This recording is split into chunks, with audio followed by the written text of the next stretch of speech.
Hello, my name is Tamashii, and all I gotta say is Tamadis. I'm a grumpy Latina VTuber who lives in Japan.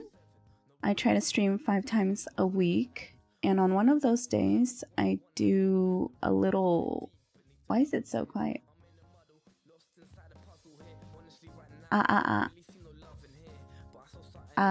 Sorry. On one of those days, I try to stream 5... Bleh. Okay, let's try that again. Hello. My name is Tamashii, and all I gotta say is Tamadis. Yes, that is my catchphrase. Do not ask. I am a grumpy Latina VTuber who lives in Japan. On one of those, I try to stream 5 times a week. Sorry, I must be hella tired. On one of those days, I do a podcast called TamaTalks, where I speak on social issues that matter to me. And that's today, Tuesday, 9 p.m. But don't worry, on the rest of those days, I do variety gaming. And I'm really loud, silly, grumpy, and easy to bully during those days. But for today, I really ask people to read the pinned, to take things seriously, and put our serious mode on. Yeah. Why am I getting bigger? Hey, yo. Let's try to be serious for today. So the topics for today is going to be, as usual, my day. After my day, we're going to move to a Palestine update.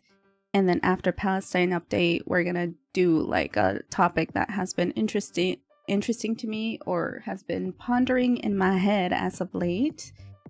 And that topic is going to be gender norms. I feel like, I don't know, like these past 2 to 3 weeks, I've been getting like intense flashbacks of like me reflecting on how I grew up in terms of like having to do things, well, not having, kind of basically forced to do things based on the gender that I am perceived to be and the gender that I identify with, stuff like that.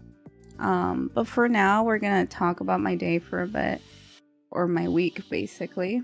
So yeah, today, well, not even today, like this whole week has been super busy, super tiring, not gonna lie. I just started work again last week on Monday, and Jesus Christ, it beat the hell out of me. I was just so tired. Yesterday was Monday, which is usually my days off, and not gonna lie, I fell asleep at like 9 p.m., 10 p.m. I've never had that happen to me before. Shit. And I woke up like the same time as always, like 6:30 a.m. basically 7 a.m. and I can't believe that how tired I was. But because I slept a lot, I'm pretty sure that's why I have like a lot of energy. When I came back home from work, I didn't take a nap.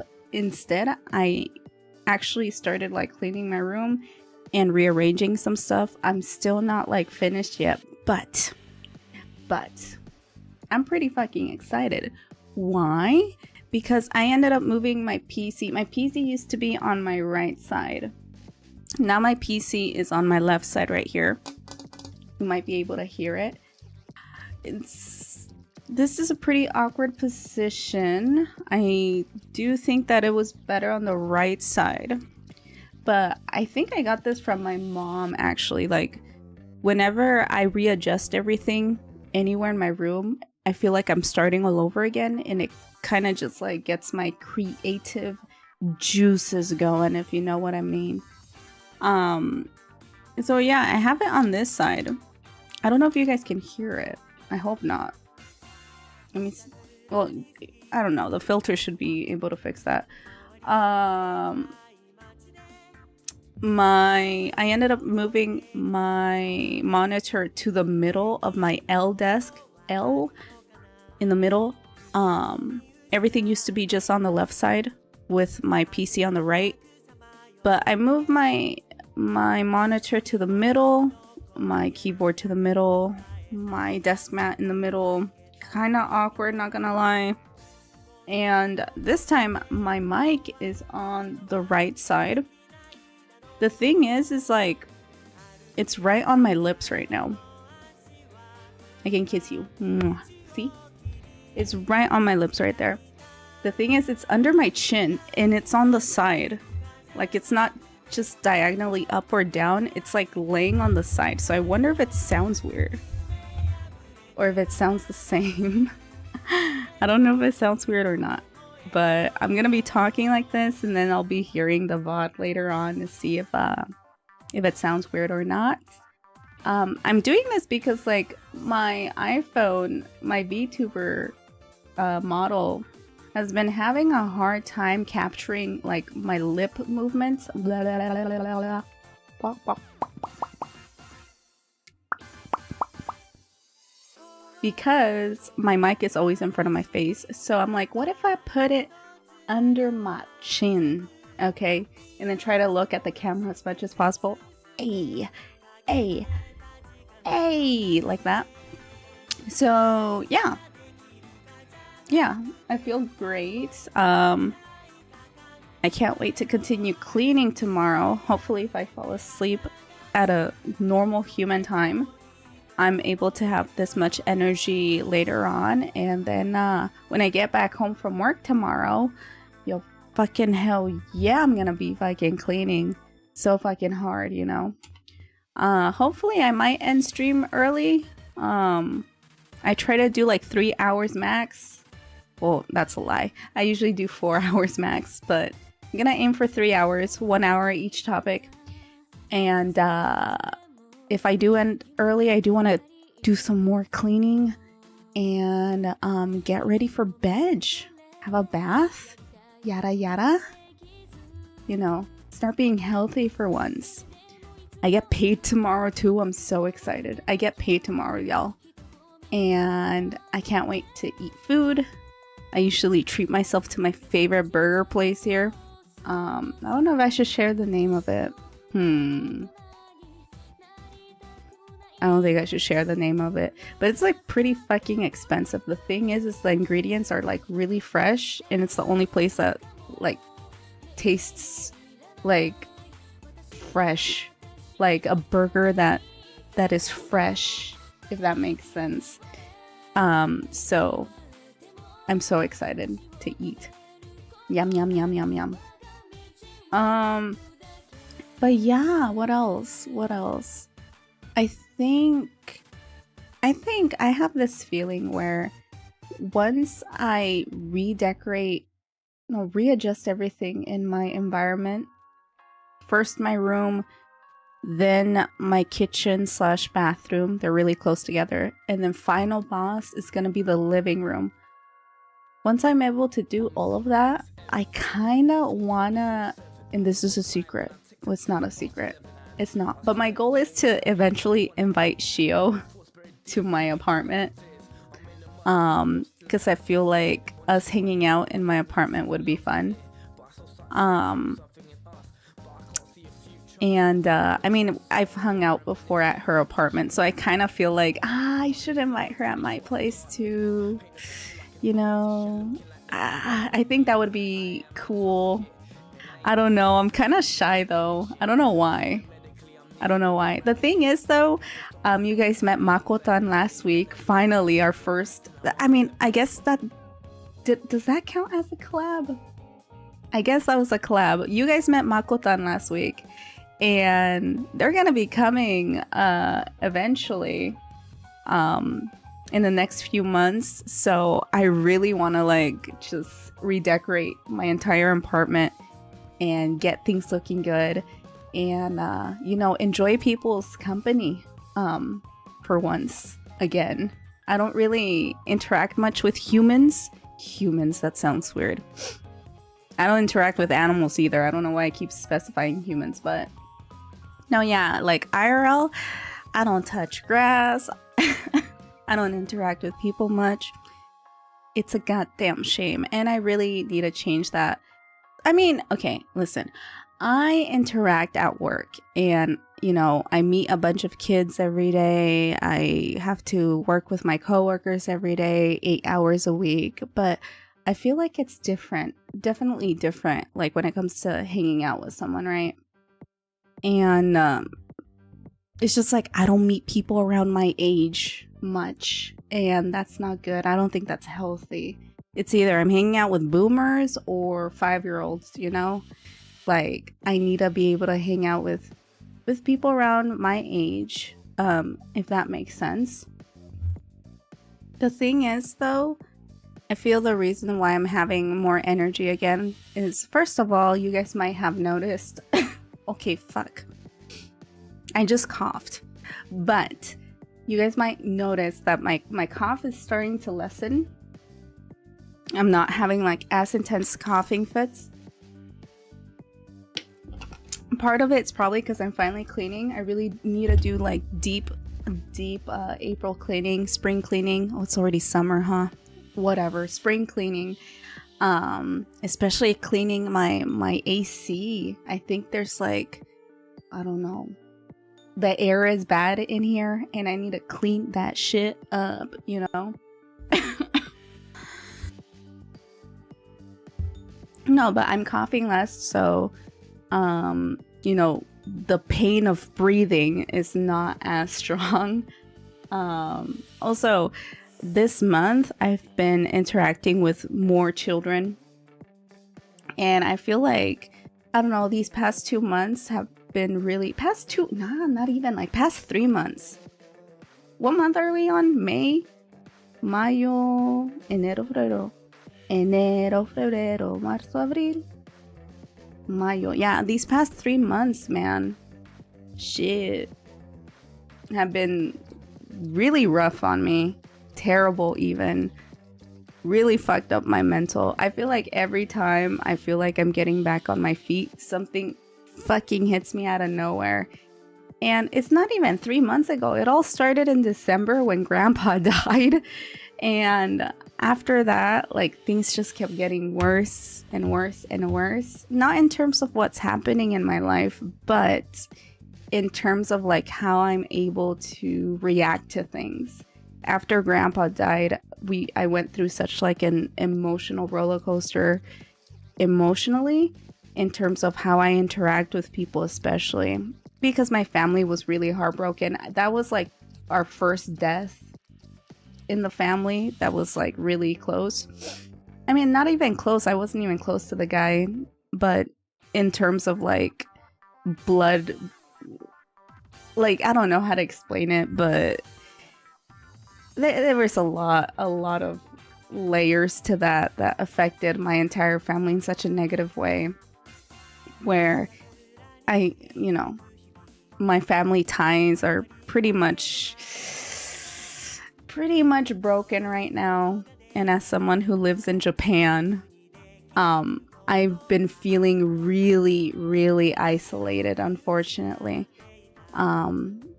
You know, I can't talk to the fam as easily anymore. I don't really have anyone to talk in my native language with, which makes me kind of feel weird. And even that, like, you know, I live by myself here on my own. It does get lonely eventually.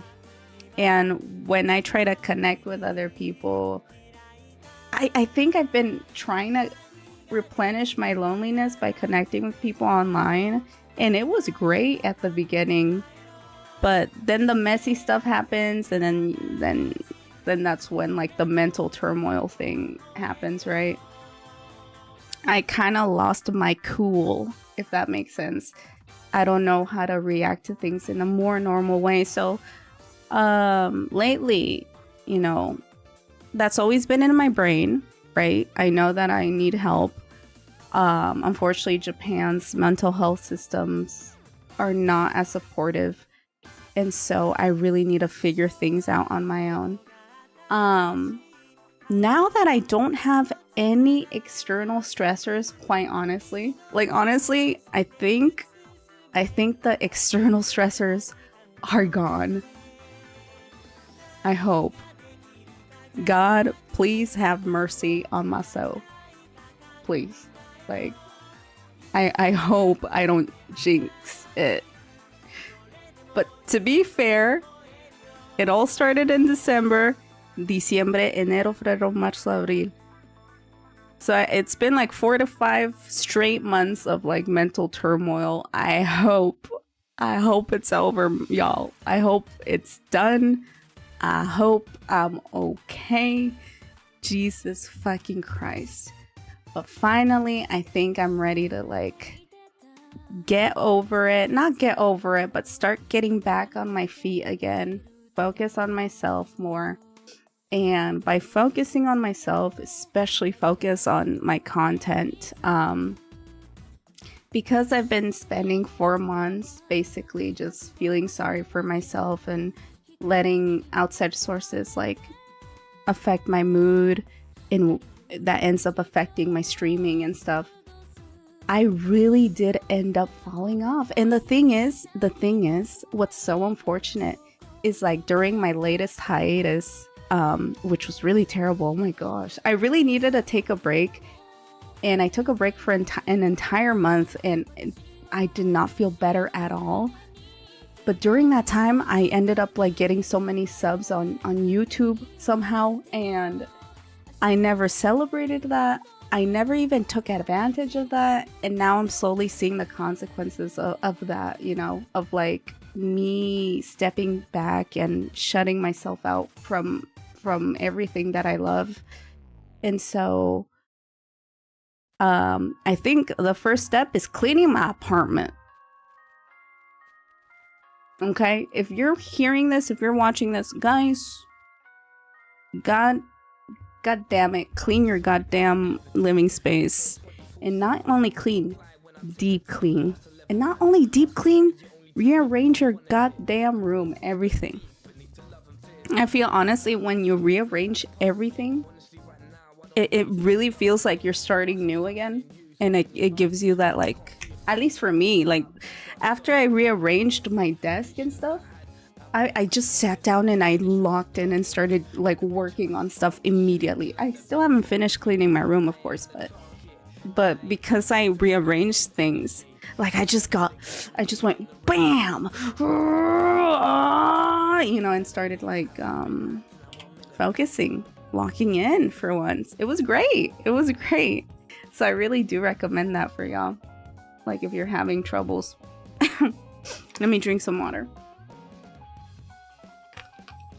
No, yeah, so I think, although I do feel like I've been feeling more lonely, I feel like I'm kind of taking finally the first steps to get back on my feet. And so this week, my bad. This week, my goal is to take it step by step in terms of like rearranging my living space, cleaning my living space, in order to get inspired to focus on me and my own content again. There's also some things behind the works as well, where I plan on doing more collaborative content, if that makes sense. I think right now I'm kind of testing the waters on seeing like, okay, you know, I stream 5 times a week, right? One of those days I focus on social issues, which is today. But on the other 4 days, like, how can I make my streams more engaging? People really do enjoy when others join my streams, but I need to figure out something else. I feel like I'm missing something. I'm not quite sure what exactly. But that's what I'm trying to figure out. But I'm gonna be focusing on kind of polishing collaborative stuff, collabs basically. maybe planning things more instead of just like having things be spontaneous. I usually have it where people can just join my stream at any time whenever they want to, or whenever I feel like I want someone to join whenever they want to. But planning things, contacting someone and being like, hey, do you want to do something with me? And plan that might be a good idea as well. So here's at least like 2 collaborative things that I won't mention, obviously, because they're still in the works, that I'm really excited to do. And I hope you guys are going to stay vigilant when I end up announcing those things.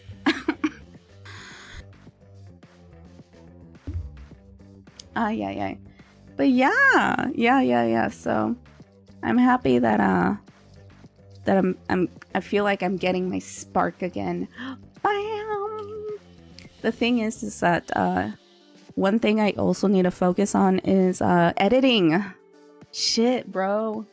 Shit. I still haven't like gotten the will to edit.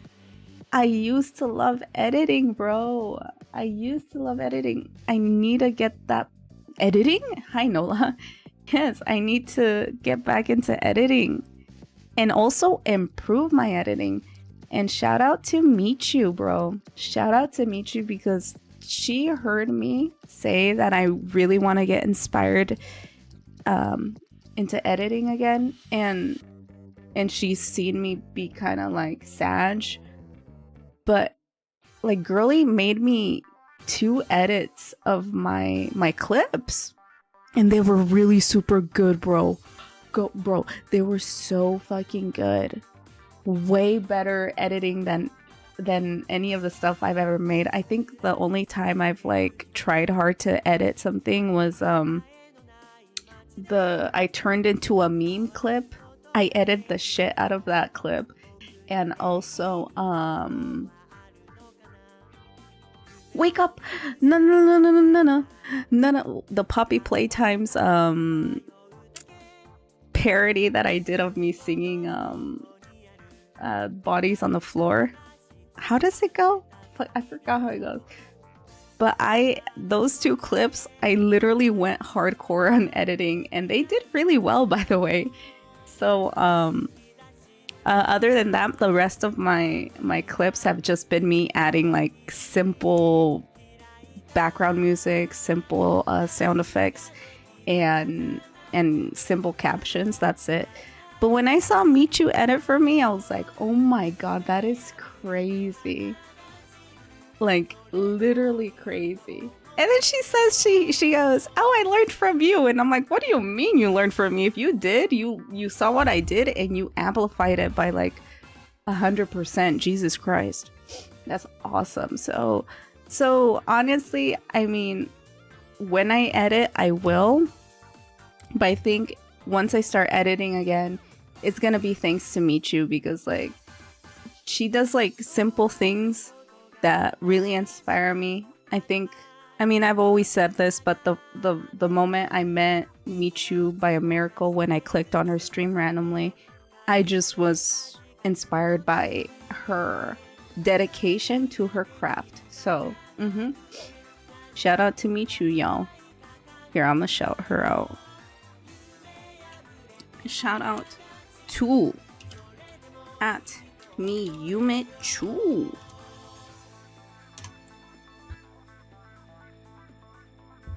There you go. They're gonna be taking a break from streaming this week, but next week I think they should be back. I assume. So go follow my princess. I love them a lot. Editing is fun. It is fun. So I hope to get that passion back, you know? And I'm getting the sparks. I'm definitely getting the sparks. I just need to start again. And first step is to, you know, clean my living space and rearrange everything for me to be successful and inspired. I have also been doing like a lot of like Self-reflective writing. When did those start? Like a month ago? Honestly, yeah. A month ago, I've been doing a lot of like weekly self-reflective writing. Those have definitely been helping a lot. Oh shit, and me saying that, I just remembered something.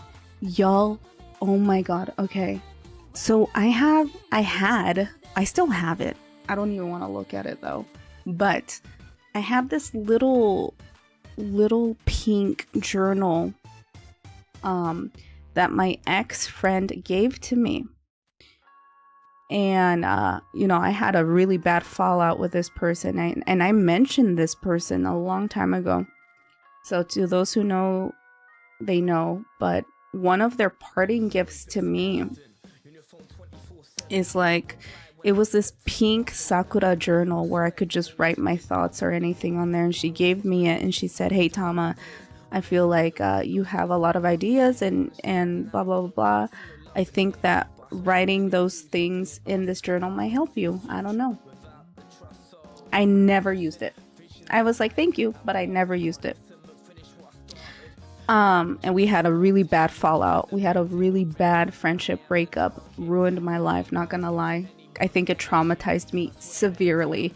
Honestly, y'all, I'm just gonna say it. I feel like friendship breakups are the worst thing ever. The worst feeling ever. I've never had a romantic relationship before, but I feel like people in society are just like normalized and accustomed to, like, we get trained into believing that a romantic relationship will end at any time, which is a big fear, of course, but I feel like we as a society, we're used to that. But no one prepares you for a friendship breakup, you know. I feel like a friendship that, you know, doesn't expect a lot from you, where it's solely reliant, a true friendship, right? Solely reliant on supporting each other because you guys just love each other that much. You love each other's company so much that you're willing to support each other no matter what, right? That just ending out of fucking nowhere. Oh, it hurts like a fucking bitch, I feel. And so like, hi Tama, just bleh, I read that so wrong. Hi Tama, just got off of work and driving, just sending a pre-text. Oh, thank you. Please don't drink and, no, not drink. Please don't text and drive though. Be safe, Allie. But thank you. Thank you for being so kind enough to be like, hey, I'm here. Thank you a lot. Oh yeah, but friendship breakups hurt like a bitch, bruh. It took me about 4 years to get over my friendship breakup with this person, and I think that was last year. She had this tendency to beg for me to contact her. I listened to her, and then she'd ghost me, and it kept being this like thing, and it was crazy until I finally told her to leave me alone. I did tell her multiple times, but this time I kind of just like lashed out on her and revealed a lot of secrets that I kept to myself about what happened after she told me she never wanted to see me again. A lot of bad things happened to me, and I never threw it at her face because I didn't want her to feel guilty for unfriending me. But girlie just kept being a piece of shit and pretending like she cared about me when she never did. She only cared about like the things I would give her or how I would baby her and shit. And so once I finally told her the reality of things, yeah, like as expected, she ghosted me, never reached out or tried to value my friendship. But let's get back on topic. She gave me this pink sakura journal. And after I told her to fuck off, right, last year, I look at this journal and I'm like, you know what? I should use this. Instead of like, I should use this friendship breakup for my benefit. I should use this journal to to focus on my goals, on myself, on stuff on stream, and plan things and follow through with them. And so I've been using that journal to plan streams, to think of stream ideas. Actually, that journal kind of like has the thoughts of me like preparing for TamaTalks, all that good stuff. Guess what fucking happened? I dropped coffee all over the goddamn thing. And now it's utterly destroyed. It's gone. I didn't even get to use all of it, and I'm so sad. And it's like brown, ugly, wet, destroyed, unusable. And I can't even look at it. It's on the table in the living room. I just left it there. I don't know, part of me kind of broke. I was like, damn, what does this mean? What is the universe trying to tell Tamashii right now? Maybe that she should move on even further? Not rely on her past pain to succeed in life? I definitely need to go buy a new journal though. But that Sakura book was such a good journal. I don't know. I don't want to throw it away either. Like, it was a gift. I'm such a hoarder, by the way. If you give me something, I will hold on to it forever. I can't throw away things. That's not a good thing though. It's like absolutely destroyed though. No, but I really do need a new journal now.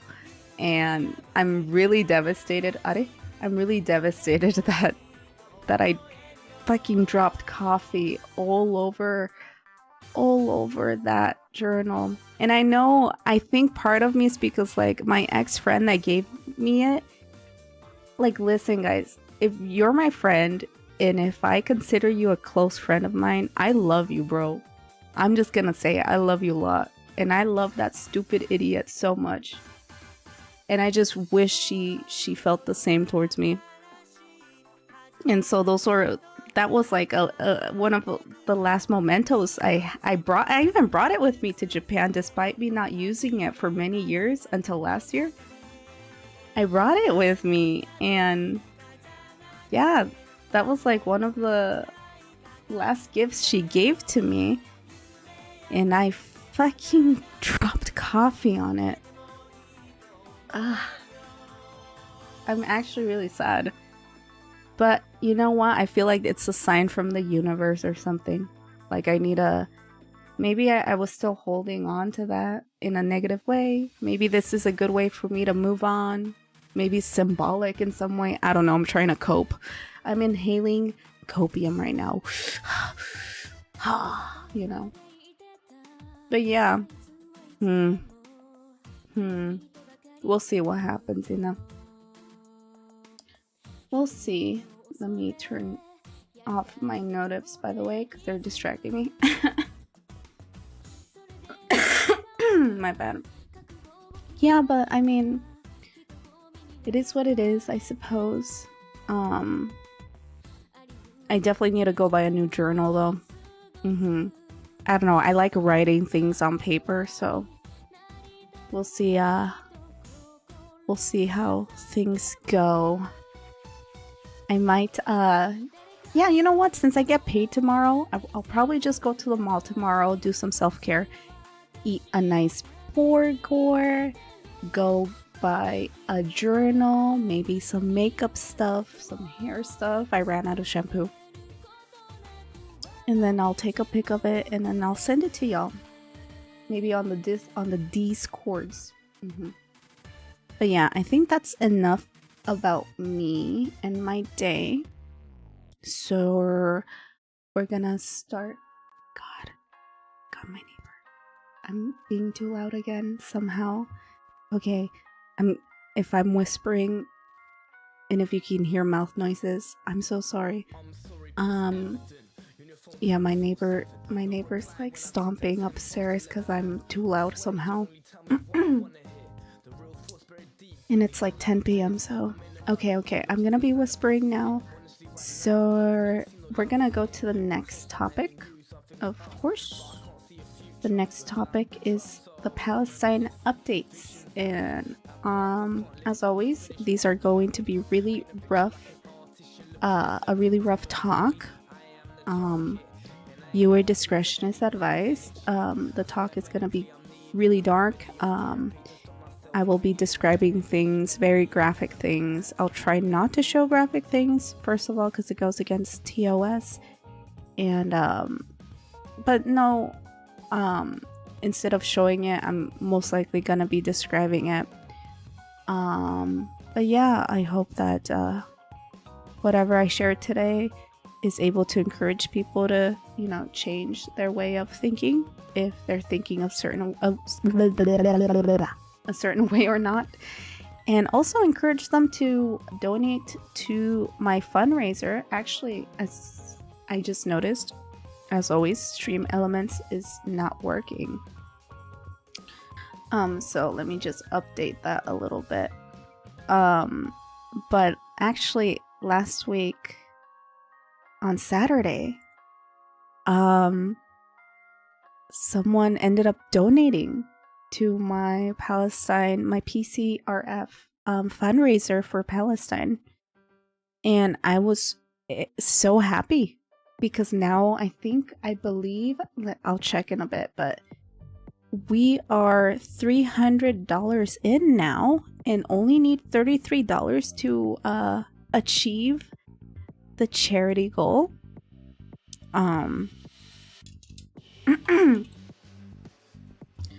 I've been wanting to achieve this goal for quite a while now, and I felt really guilty because I feel like I've been focusing too much on myself and my grievances instead of like trying to inspire people to donate to charity. And this has always been a thing with me. But let me see, is it showing now? Yep, there we go. $300, and we just need $33.33 more. Oh my god. So to reach that goal, I'm trying to figure out how to do a charity stream again. I might do another 12-hour charity stream, and this time actually go through it, so we can fulfill this goal and move on to the next goal. The way I've been doing this so far is that every time I reach a PCRF charity goal, I make another goal and increase the goal by $100. So this is 333. That's my lucky number. Actually, I think this is our third goal already. So if we reach this goal, the next goal is going to be $433. And we'll keep increasing and increasing as time goes on and as we complete goals. So because we're so close to this goal, I really want to do a charity stream. And after doing a charity stream, I will do a subathon for me or whatever, because I want more emote slots. So but first of all, I really want to focus on Palestine. Yeah. Okay. But yeah, let's do that now. Boop. Boop. I'm gonna possibly turn off the music. Boop. I'm gonna remove the logo. Boop. Boop. And then boop. So I want to focus on, there's a lot of things that has been going on, of course, and I really want to focus on what's currently happening.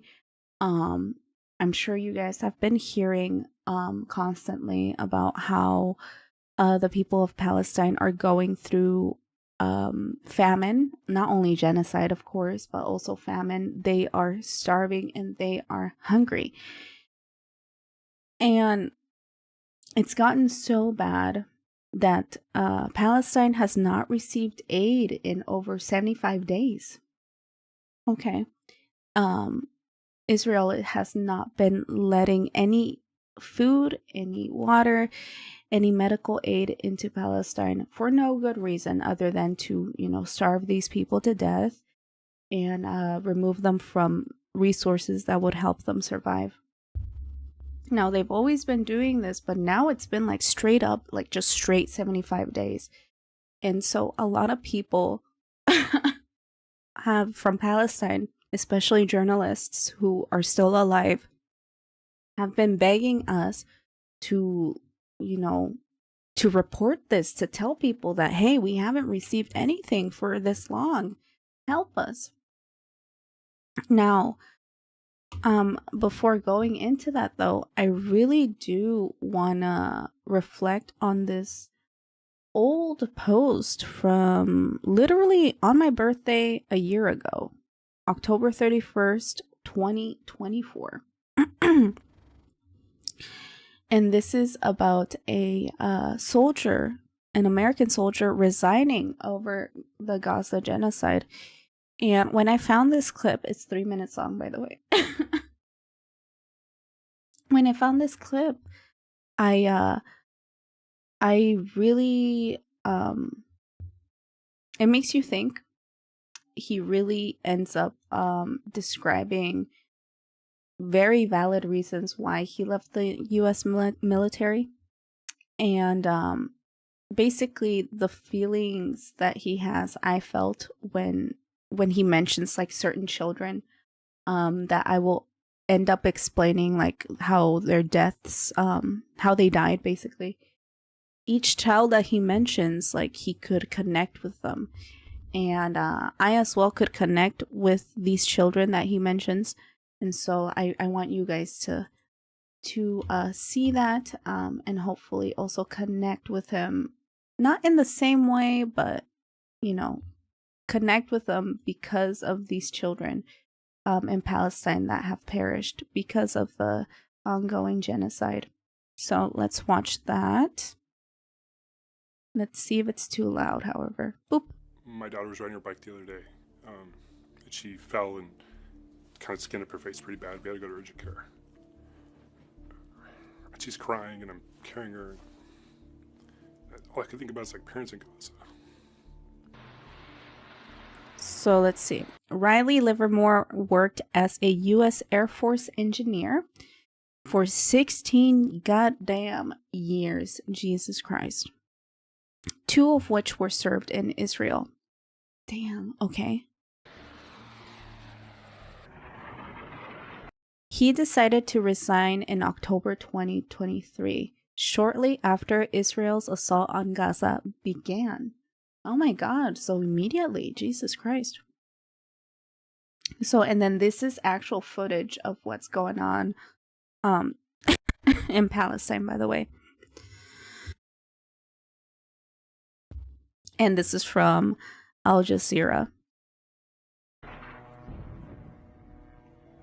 the news source. I was an engineer in the Air Force, so I did a lot of research and development stuff, specifically autonomy, small drone, artificial intelligence. So I had a lot of cool opportunities, and this stuff really excites me. We're working on technology in the United States that we have a lot of constraints for safety and things that if you wanted, from a purely kind of pragmatic, like better test data, they could just go test it in Israel. And me making something more efficient or lethal or whatever could have direct consequences on Palestinians in Gaza or the West Bank. And so, yeah, to some degree, I did feel complicit. Learning more about that and seeing the parallels to the research and the work I was doing, that was a shift change for me, where it's like, I'm not just going to leave and be quiet about it. I actually want to make some noise. Again, I think October 7th was really kind of the turning point of like re-examining some of the forces and the stories behind the oppression of the Palestinian people. Now, for me,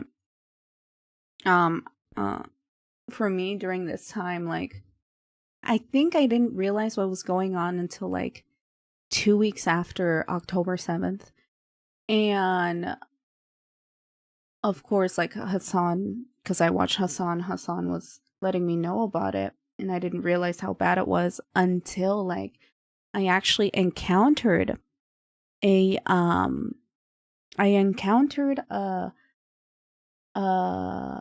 Twitter account that was actually a fan account of Gojo Sensei from what's that show again? What's it called? Yeah. Where's Gojo Sensei from, guys? Help me out here. Gojo Sensei. Jujutsu Kaisen, there we go. A fan account of Gojo Sensei from Jujutsu Kaisen. And that fan account was a Palestinian account. Now, that account got famous because they ended up documenting everything that was happening after October 7th. And I ended up discovering that account towards the end of October.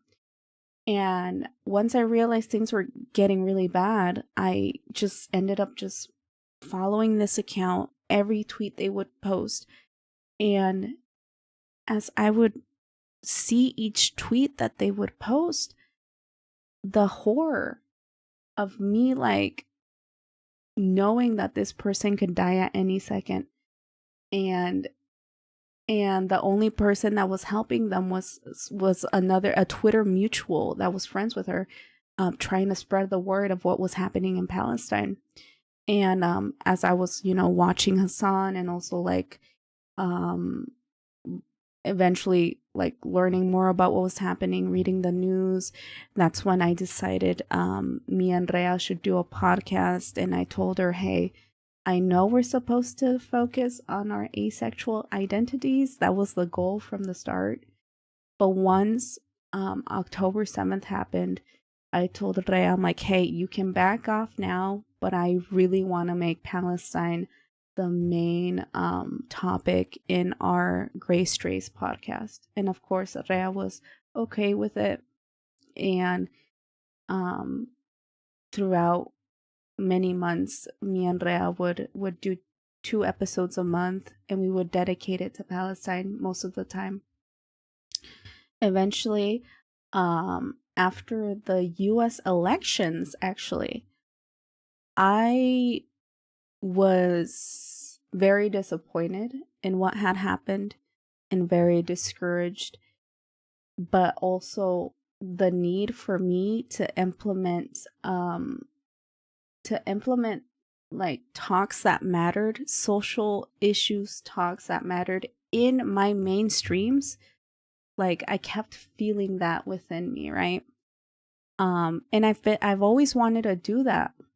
But the thing is like I felt that if I started talking about social issues that mattered to me, I would, I would lose more of my viewers, I would lose followers, I would get even more ignored by the algorithm, I wouldn't be able to make it as big.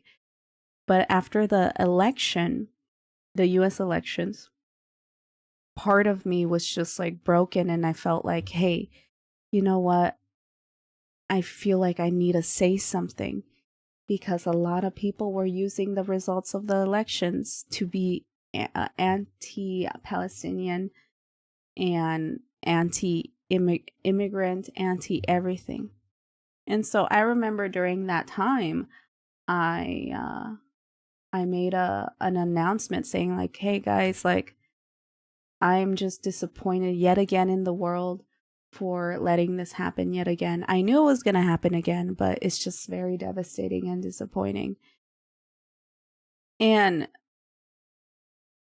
I'm just remembering this now, but I think it was, no, yeah, it was. Zaya ended up sending me a DM. We were just like getting to know each other during that time, I feel.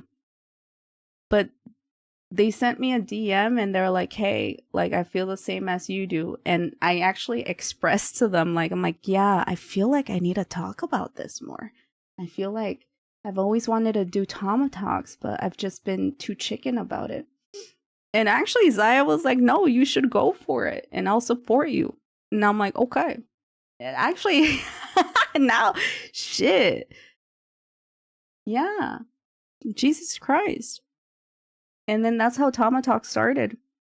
And now the Grace Trace podcast, we don't do as much because Rhea has a life and she's going through graduate school. But now I'm like here, you know, focusing on things that matter to me.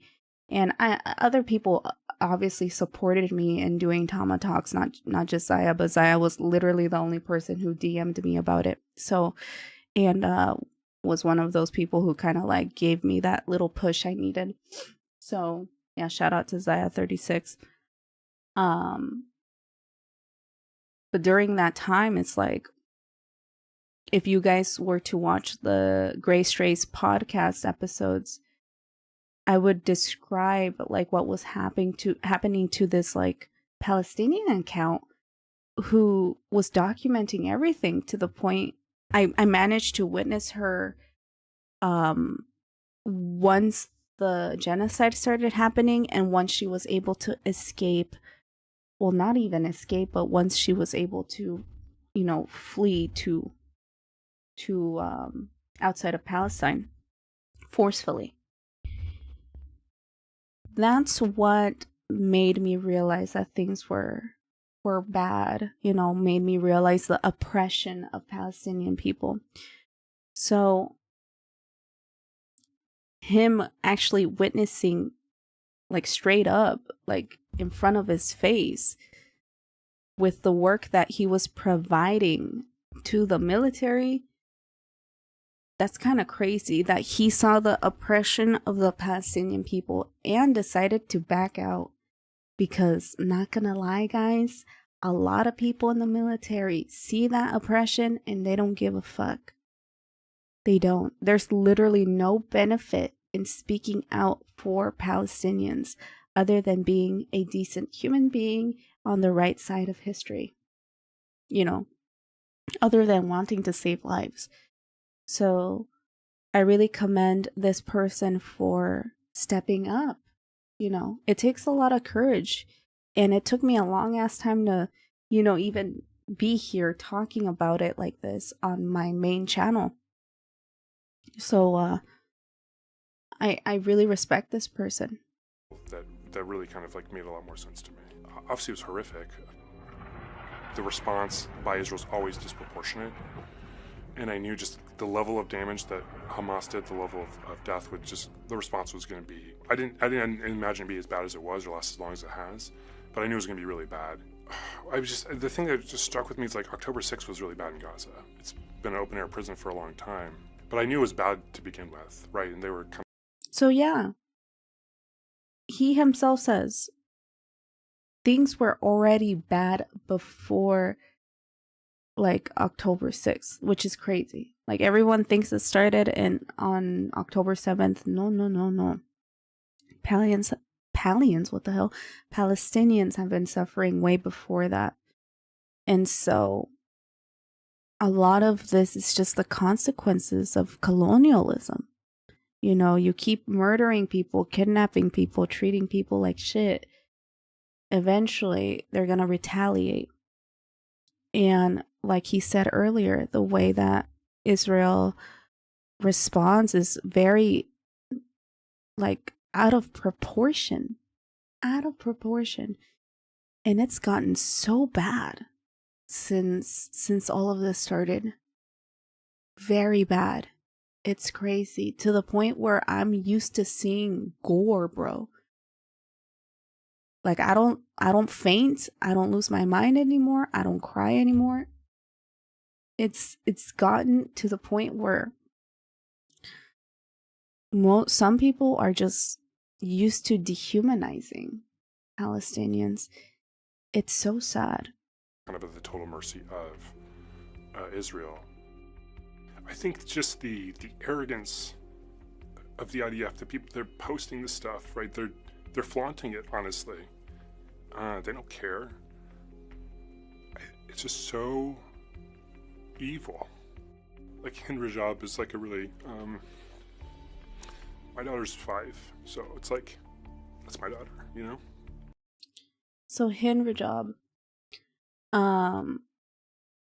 I drew her during 2 years ago during my first and only Palestine charity week stream thingy. And her story was really devastating because everyone on the internet was crying, concerned, asking the government to find where this 5-year-old was. Why? Because she was trapped in a car filled with her family's corpses. And she called the emergency services to, for help.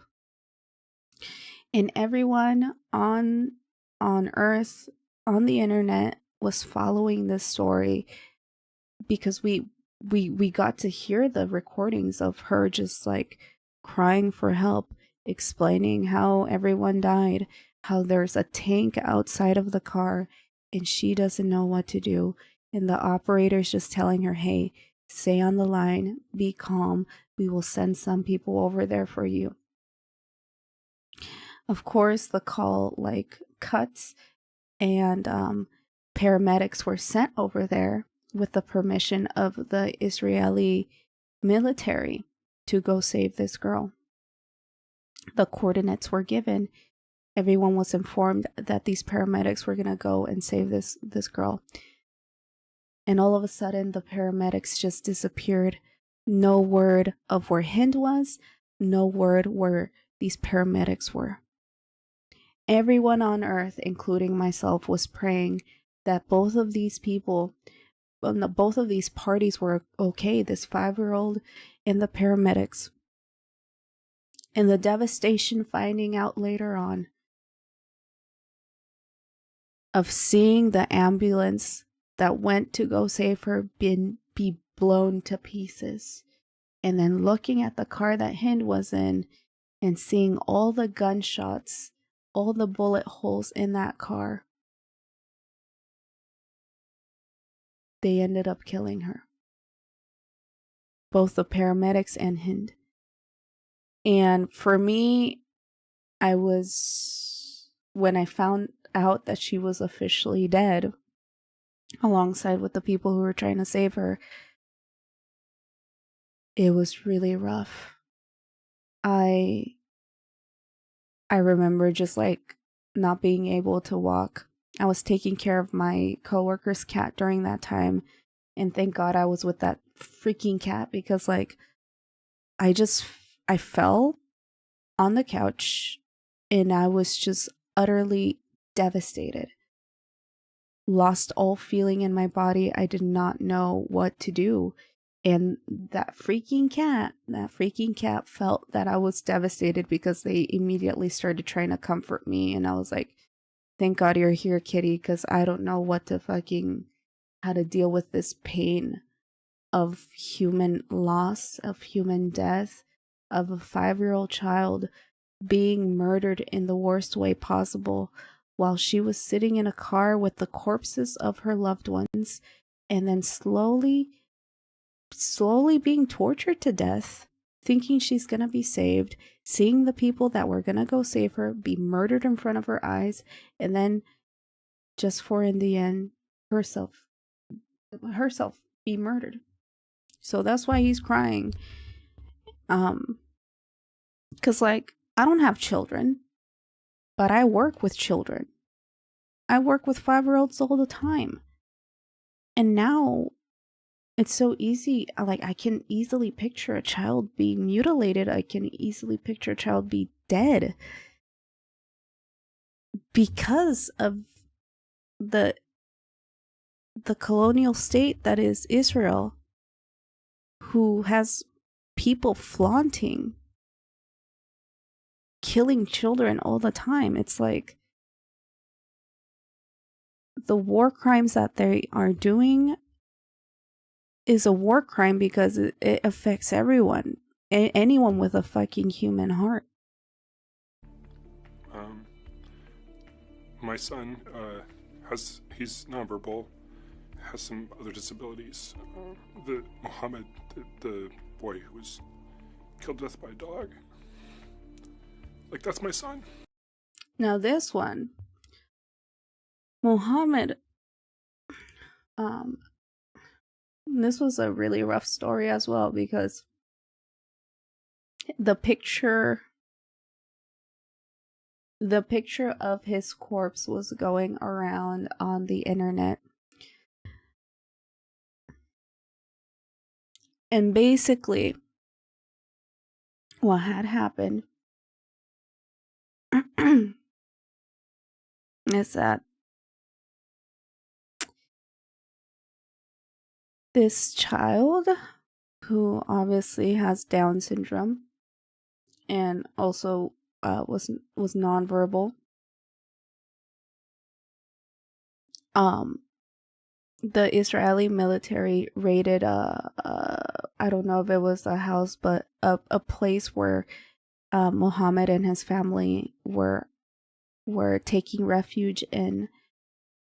And these fucking military men ended up unleashing their military dogs on this boy, and allowing the dogs to basically rip the arm off this boy. And because the boy was nonverbal, he could feel the pain, but he obviously couldn't get the dog off of him. And according to the family eyewitnesses,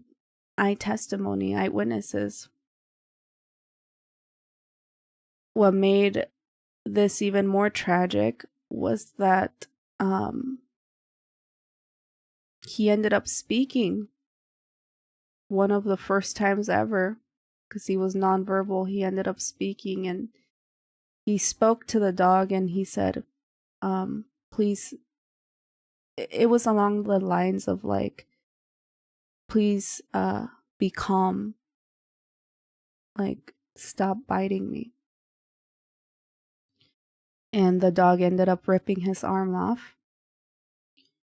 And then the military left, and left the family with their son, with Mohammed without an arm. And Mohammed ended up bleeding to death. And his photo of him without his arm ended up circulating around Twitter and the internet. And I myself have a family member who is also special needs. And so it does hit home, seeing how the military saw someone who was special needs and decided to kill them in the worst way possible as well. So, Ayo Tama, hope you're doing good. I'll be lurking from the shadows. Thank you, Tayo. Thank you for joining, and thank you for the lurk.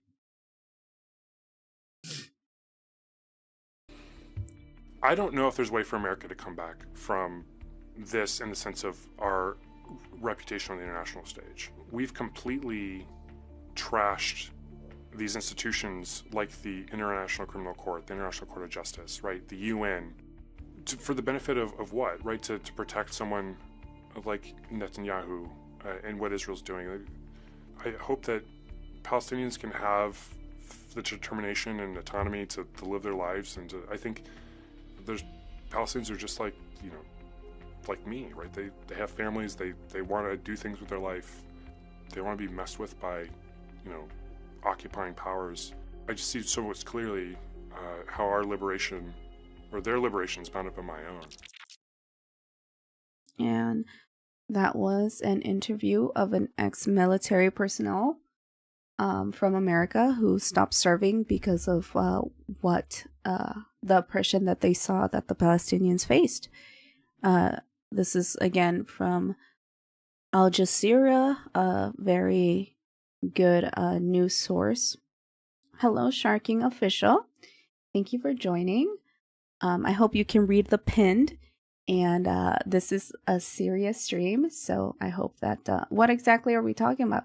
Oh, so what we're talking about, this is topic 2. So if you look at the title of the stream, I usually have 3 topics that I talk about during these TamaTalks. So the first talk was about my day, and the second talk is right now, is the Palestine update, where I update whoever watches people on what's going on in Palestine, and I give my opinion on that, while also reacting to things on Palestine. And the third topic is going to be reflecting on gender norms, but right now we're talking about Palestine.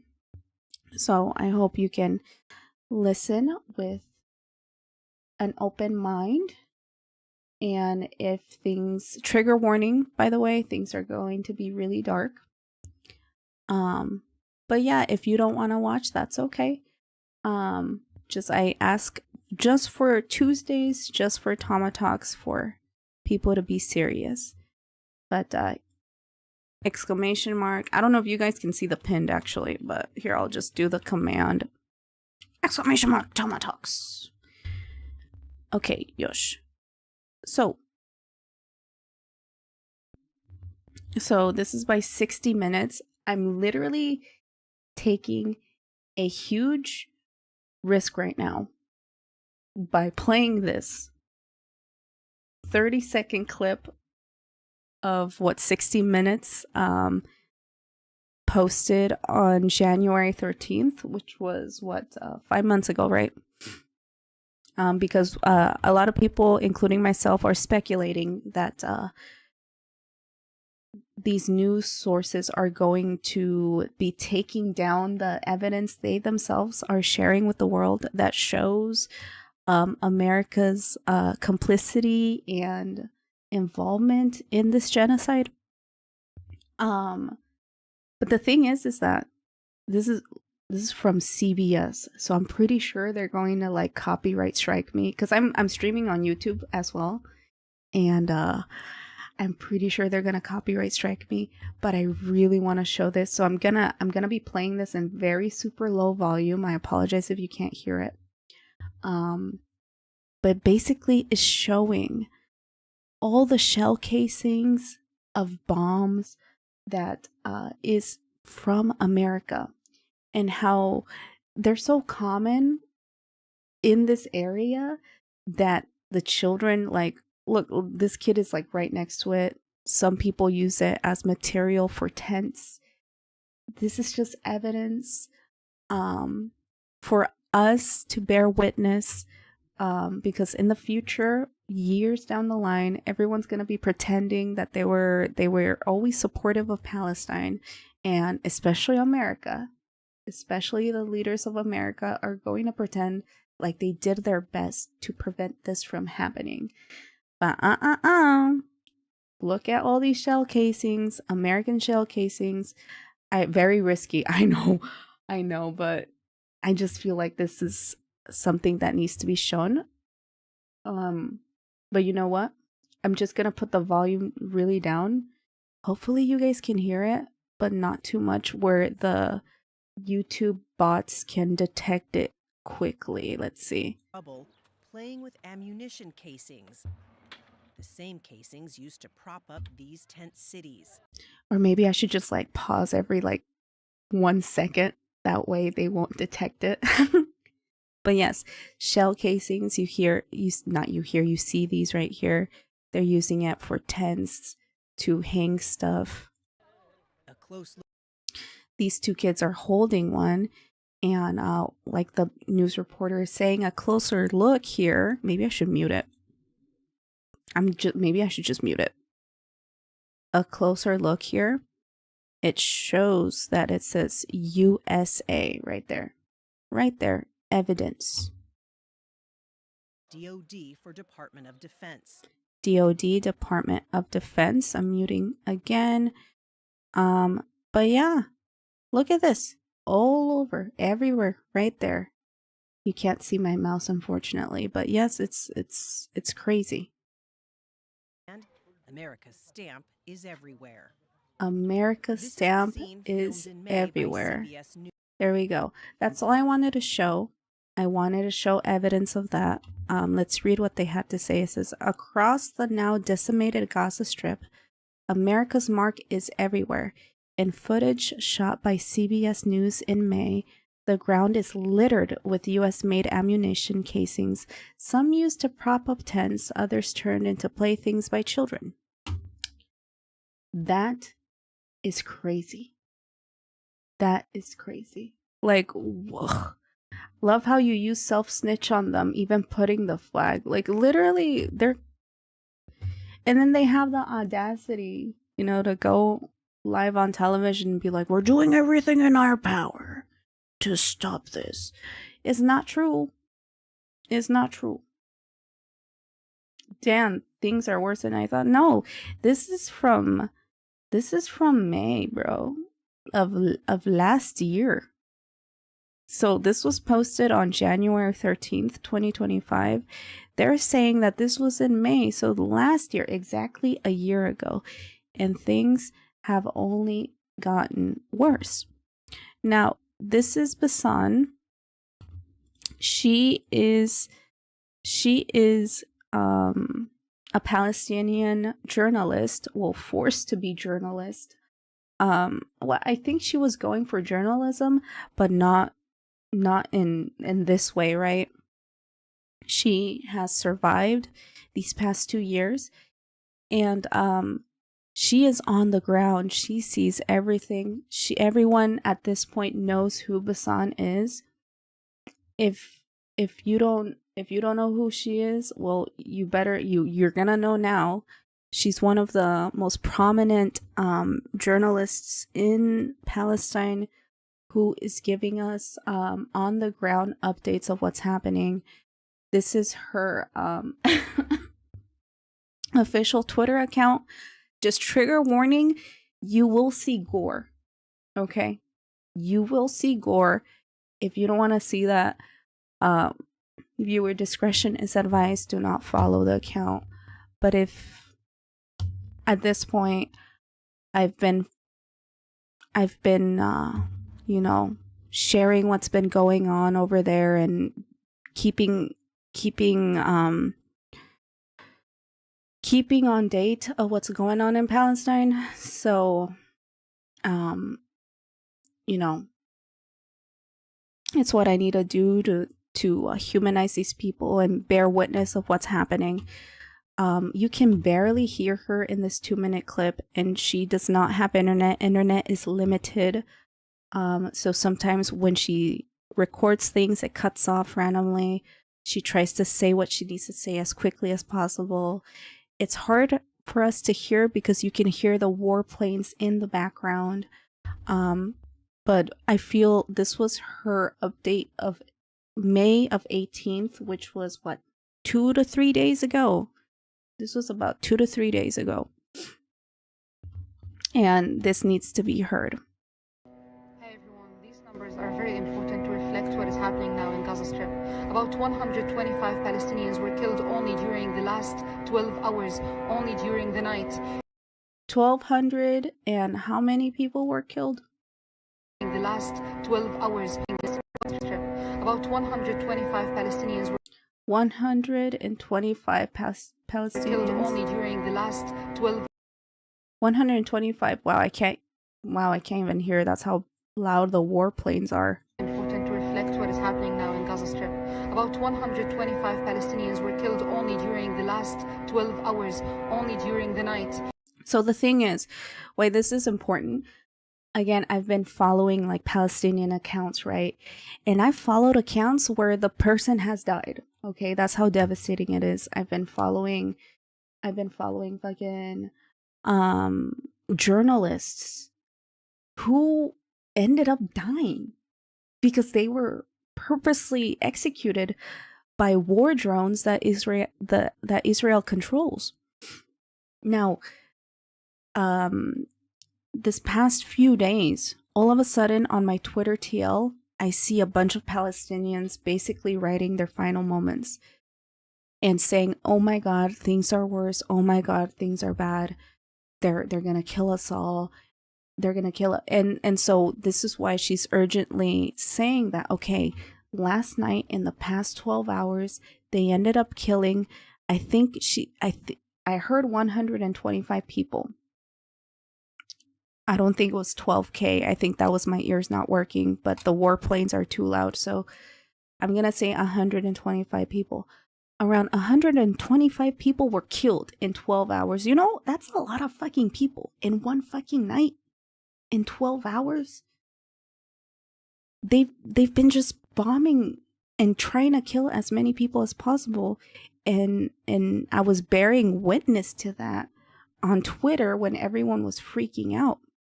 55 of them were in Gaza City and Jabalia City in the north of Gaza Strip, and 40 of them were in Mawasi area of Khan Yunis in the south of Gaza Strip. Now she's telling like where these bombings were happening. The Mawasi area that the Israeli army announced before that it is a safe zone and that people started camping there and putting their tents there. Now they were targeted and burned to death in their tents. So this has been something that always happens. This has been something that always happens. Israel tells the civilians, hey, go to this area in Palestine. You will be safe there. People go to that area in Palestine because they were told to go there because they will be safe. And it ends up being a trap because then they end up bombing the place they said was going to be safe, and it wasn't. Al-Auda and the Indonesian hospitals in the north of Gaza Strip were out of service because of the targeting directly of the ICUs in the Indonesian hospital. So the Indonesian hospital was targeted. They love targeting hospitals in order to prevent, doctors from saving people. And targeting surrounding areas and gates of Al-Auda hospital, also in Jabalia. And both of the hospitals are now besieged by the quadcopters. So people cannot even reach there if they were injured, targeted near to this hospital. European hospital. So quadcopters, I'm assuming those are the drones. The drones are surrounding the quadcopters. I think those are drones are surrounding the hospitals, which means people can't even go there because then they will automatically be shot at or attacked. Hospital in the south of Gaza Strip is also out of service because of the same reasons. The Israeli army targeted the gates and the area. Okay, yeah, they're gatekeeping the gates into the hospitals. That's what they're doing. Is surrounding the hospital and is besieging the hospital now using the quadcopters. Yani besieging the hospital by fire. This is not the only terrifying thing happening, but the civil defense announced that over 75% of its vehicles are out of service because of targeting and because of the lack of fuel after 76 days of besieging Gaza and preventing anything from entering. So yeah, 76 days has passed. And nothing has gotten into Palestine that will either fuel, water, food, medical supplies. And the Israeli army announced that for 2 days now, only 2 days after launching their operation, they destroyed over 1,000 buildings in the whole areas of the east of Gaza Strip, in Shuja'iyya, Jabalia, and other areas. 1,000 buildings. They destroyed 1,000 buildings. 1,000 buildings, okay? That's way more 1,000 families because... No, it's true. 1,000 buildings does not equal 1,000 people. 1,000 buildings equals 1,000 families. So when the government itself says, Lamau, we destroyed 1,000 buildings, you have to think. Oh my God. Well, how many people did they kill? Way more than 1,000 buildings for sure. Those people in these horrific circumstances are living together. And the Israeli army is now going straight forward to the goal of this plan, which is making this land. And it stops again because there's limited internet over there. But that was her latest update, and that was on the 18th. Now, let's go here. Let's see what she's been talking about, though.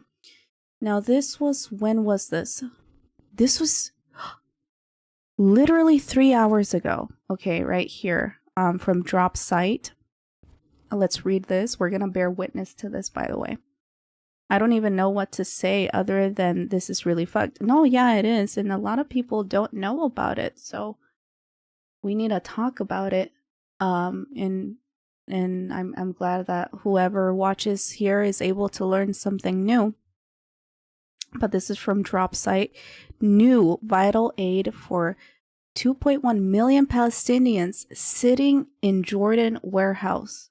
UNRWA. So UNRWA is a place that is known for providing care, food, supplies for, especially for people in Palestine. And unfortunately, UNRWA has been demonized by every European Western country. They lied and claimed that a terrorist group runs this non-for-profit place that helps bring aid to people who are suffering. And I keep punching my mic, my bad. And UNRWA, as of late, with all of a sudden no aid, again, especially from America stopped giving aid to UNRWA simply because they want to continue killing Palestinians, amongst other countries, Western countries. But UNRWA is like literally the #1 provider of aid in Palestine. Now, UNRWA has been trying to put aid, to give aid, transport aid over there. And apparently, as of 3 hours ago, let's read what this is. UNRWA's Louis Waterridge speaks from a warehouse in Amman, Jordan, standing near food to feed over 200,000 Palestinians in Gaza for a full month. Okay. Again, these people have received nothing for 75 days. Children, elderly, innocent people are, if they're not dying by bombs, they're dying from starvation. The warehouse also holds enough medicine to keep all 9 UNRWA health centers and 38 medical points running. Enough to cover all medical needs for 1.6 million people. Jesus Christ. Ugh. There are also blankets for 200,000 families, learning supplies for 375,000 children. More aid is warehoused in Egypt. Now, these are places that are near Palestine. The situation, Waterridge says, is absurd. It's appalling. And to be quite frank, it's unforgivable. All of the supplies around me are literally 3 hours from the Gaza Strip. 3 hours away. 3 fucking hours away from Gaza, bro. And it's just sitting here. Look, it's just sitting there. They could be there this afternoon, bro. Meanwhile, we continue to see horrific images of malnourished children. We continue to hear of the worst possible conditions our colleagues could ever imagine. Every single basic necessity a human should have, they are being deprived of right now as we speak. So let's hear what some of that. Afternoon. Meanwhile, we continue to see these horrific images of malnourished children. We continue to hear the absolute worst living conditions our colleagues could even imagine facing. Every single basic supply, the basic necessity that a human should have, they are deprived of right now as we speak. The international community and the United Nations have been very clear.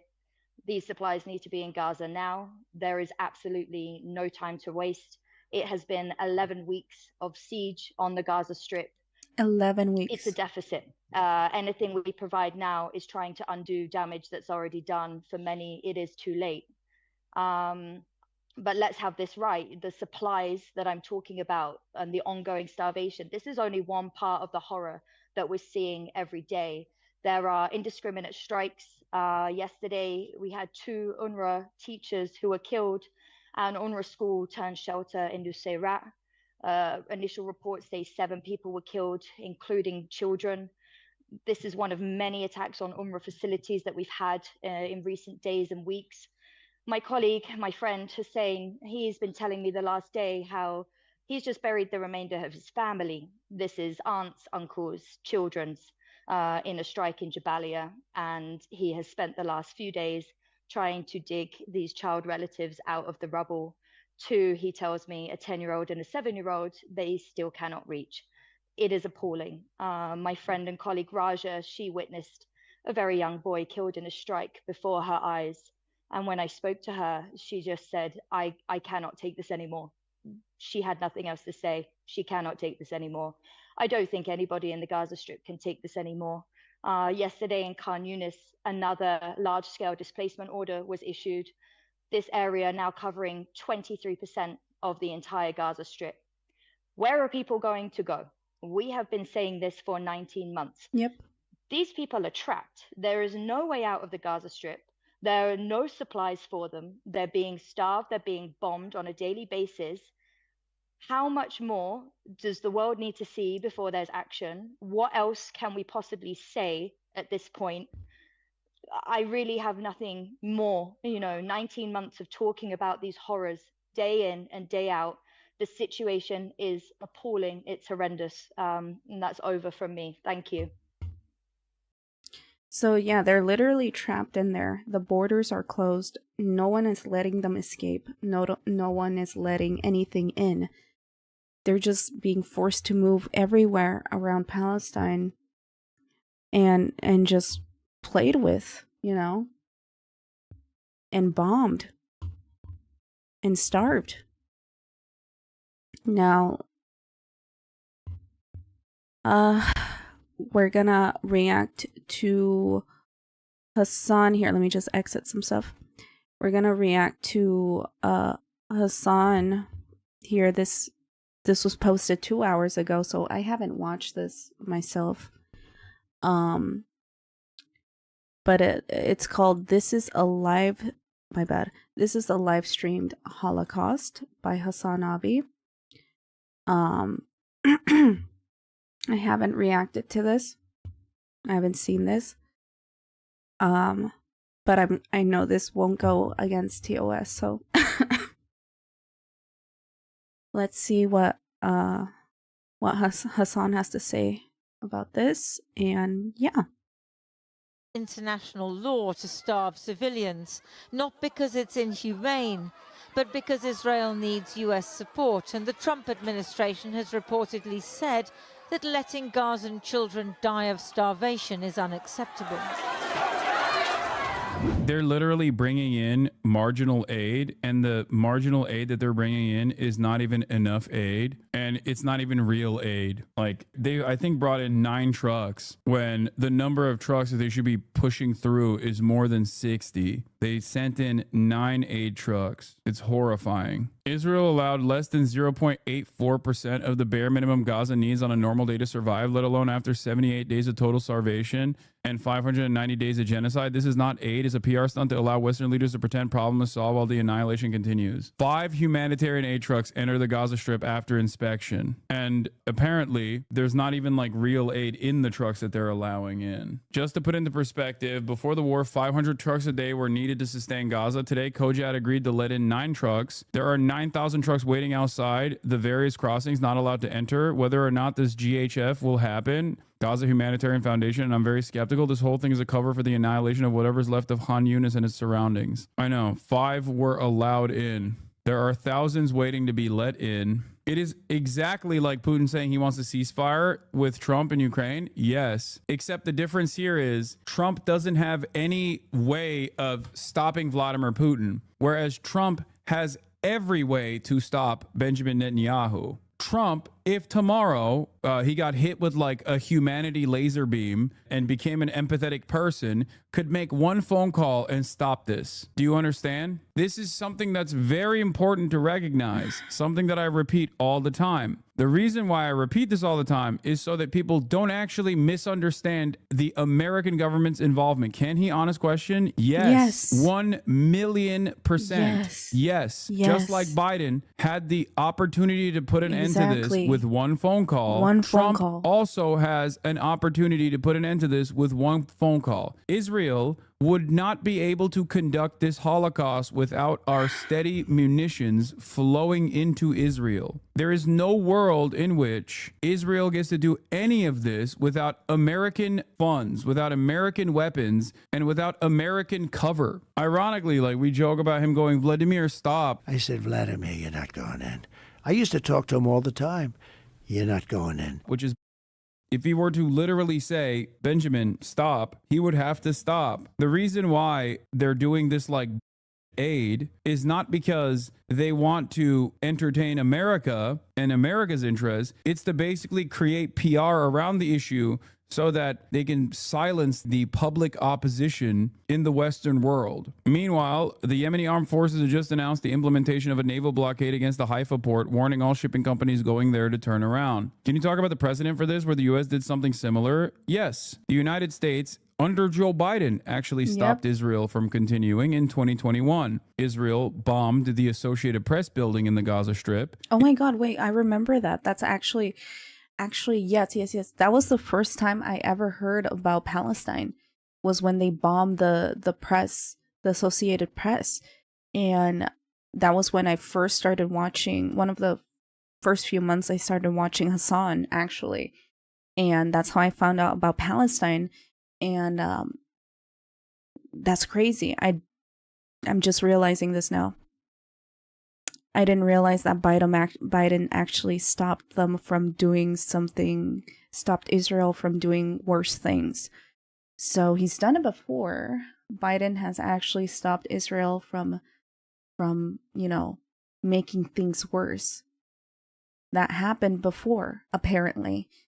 And so it just makes things even more horrifying, finding out that Biden basically gave Netanyahu the green light to just commit another Holocaust. In 2021, Joe Biden called Benjamin Netanyahu, and all it took was one phone call. The United States is also, under Reagan, stopped Israel from continuing to pummel. I think it was, at that point, it was Lebanon. Yes, one phone call. Ronald Reagan literally said, what you're doing is the Holocaust. What you're doing is a Holocaust. My God. And by the way, this is not just my assessment. Look no further than Bezalel Smotrich, who has openly admitted this reality, okay? Israel's finance minister Bezalel Smotrich gave a speech Monday defending Israel's strategy of mass devastation in Gaza, saying humanitarian aid is only being allowed in so the world does not stop us and accuse us of war crimes. No, I'm gonna read the goal, that. he insisted, is to conquer, clear, and stay until Gaza is dismantled beyond recognition. On aid, Smotrich said only the bare minimum will be allowed. A few bakeries distributing pitas, a daily portion of cooked food. Citizens in Gaza will get a pita and a plate of food, and that's it.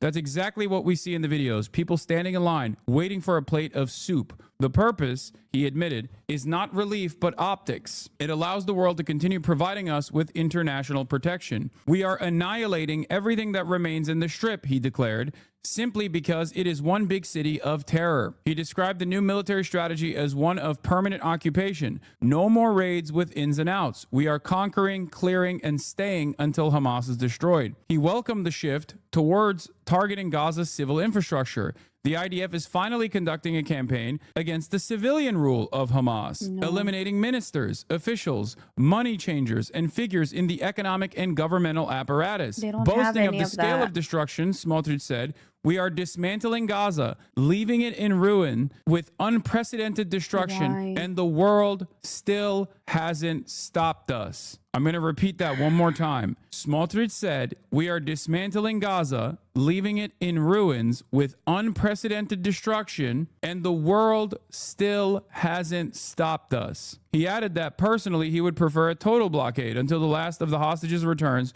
We should also not let water into the Gaza Strip. Smotrich endorsed ethnic cleansing as official policy. The population will reach the south of the Strip and from there, God willing, to third countries as a part of President Trump's plan. This is akin to basically direct access to the Nazi regime in Nazi Germany and having them enjoy and entertain like full, complete political cover from all the allied forces, like all of the rest of the planet. This is unfolding in front of our eyes. It is a live streamed Holocaust. Israel is not oblivious to how much America is allowing this to happen, how much America is pushing for this to happen. It's insane. The scale of atrocity is insane. Breaking: UK, France, and Canada, Israel cease renewed military offensive in Gaza and lift aid restrictions or face further concrete actions. We will not stand by while the Netanyahu government pursues these egregious actions. They should have said this on October 10th, by the way. The very fact that they're saying it almost 2 years after Israel's genocide is crazy, and they're not going to do anything, I don't think. In a joint statement, they called the suffering intolerable, condemned Israeli threats of forced displacement, and slammed Israel's aid offer as wholly inadequate. You need to understand, like, then do something about it, bro. They have power. They could do this. That is, of course, if they were a separate entity outside of the scope of American foreign policy. They are not, and therefore they won't do anything. These guys are vestiges of American empire, okay? Make no mistake. They are not autonomous nations that exercise their sovereignty or people that care about the suffering of Palestine and Palestinians. They can try to entertain political pressure like this after 19 months of unlimited death and destruction. But at the end of the day,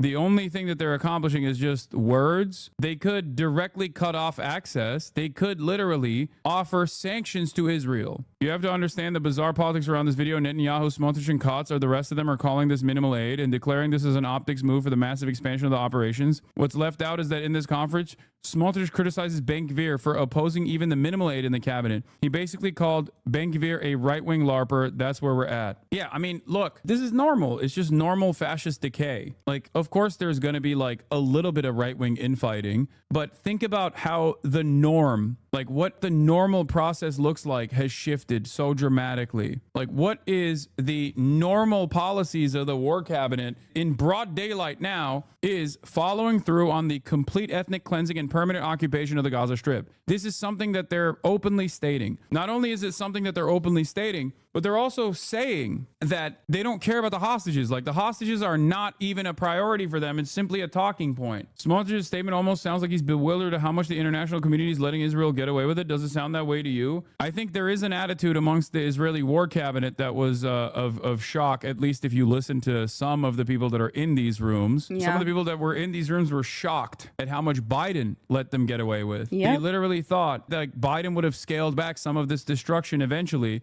but once they realized that there is no leash and that the leash had snapped in its entirety, they just kept going. I think it's also partially what Hamas's calculation was as well. Hamas thought that the rest of the world, like global leadership, would have probably said enough is enough to the unlimited atrocities that Palestinians were being subjected to, not realizing that the well of depravity is endless. It's just so absurd that this is the debate. Minimal aid and genocide versus no aid and genocide. That's the major point of contention inside of the war cabinet in Israel and the government. Fantastic stuff. It is really insane. This is how you come to the recognition of how Nazi Germany took place, though. This is it. Like, they didn't have as much access to the atrocities and the death and destruction of Nazi Germany's like most violent ambitions, the ethnic cleansing of 6 million Jews and some total of like 15 million people overall. People didn't know the full scale of the atrocities. There were suspicions, there was surveillance, but there wasn't like complete confirmation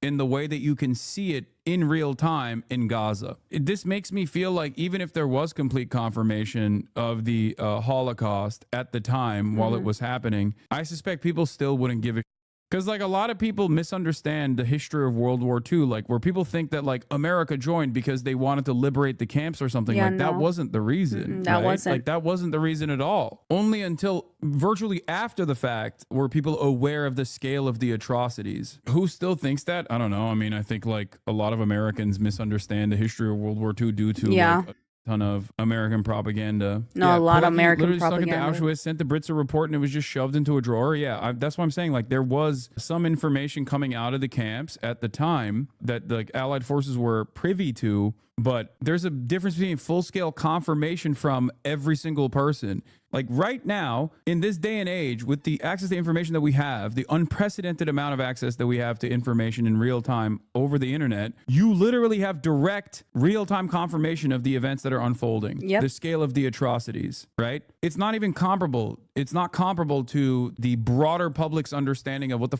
was going on inside of these concentration camps. This isn't to like offer plausible deniability to like everyday Germans and all these people that were complicit, right, in the death and destruction that lived around these concentration camps, these death camps, and just like never understood why it was so ashy all the time. You know, that's not what I'm saying at all. If you were interested in understanding how like something as violent and as ruthless, like the scale of atrocity and the mechanization of death that the Nazis put together could ever happen with decent public support for at least like the deportation policies, like the disappearance policies that were implemented in broad daylight and legalized in the aftermath of the race laws. If you're wondering how like so many people can sign off on this, look no further than what people are seeing right now. Look no further than what people are experiencing right now. There is another Holocaust taking place in front of our eyes. There is. And people look at that and either go, what are you going to do? Or people look at that and go, no, it's actually good and more of it should happen.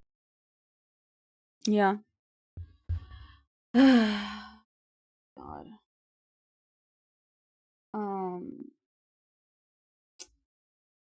Yeah. And so I wanna, when was this? When was this posted? 5:51 p.m. Oh, today. So this was posted 5 hours ago. Let me read chat. I'm sorry, but this doesn't seem that far from the Holocaust. The difference is that all the countries are coming together to do this. Children dying is unacceptable. So anyway, here are some more weapons to kill more. Exactly. What is this bullshit? To be fair, the United States never cared about the Nazis until they attacked one of their bases. They do not care. No, I think it's deeper than that. I think it's been confirmed already that they actually let their U.S. base be attacked. They actually received a warning that that Pearl Harbor was going to be attacked, and they didn't inform anyone, so that they would be attacked and have a good reason to join the war, to make themselves look like the good guys and be able to, in their own way, colonize part of the lands that was in Asia, including parts of Japan, and put military bases in there. So yeah, the U.S. has always been a colonial state for a very long time. And Hassan explained it actually really beautifully. So a lot of Americans are brainwashed into thinking that America's great and they are the land of the free and home of the brave. And it's not. It's not, because right now we're aiding Israel in committing genocide. This is a literally live streamed Holocaust. Kind of want to see what the comments are saying here. Let me see. Let's see. YouTube will never fail to put in the note about the Holocaust instead of making a note about the ongoing genocide. It's fucking true. Look, let's go up there and check that out. Right here. They keep talking about the Holocaust. We all know that the Holocaust was terrible and wrong. But why aren't they putting about the Palestinian plight? It's because they're also aiding in, in propaganda in order to help America continue the genocide. and the world still hasn't stopped us. That is so chilling, the way they're gloating about it. Yeah, they're happy. They're happy about this.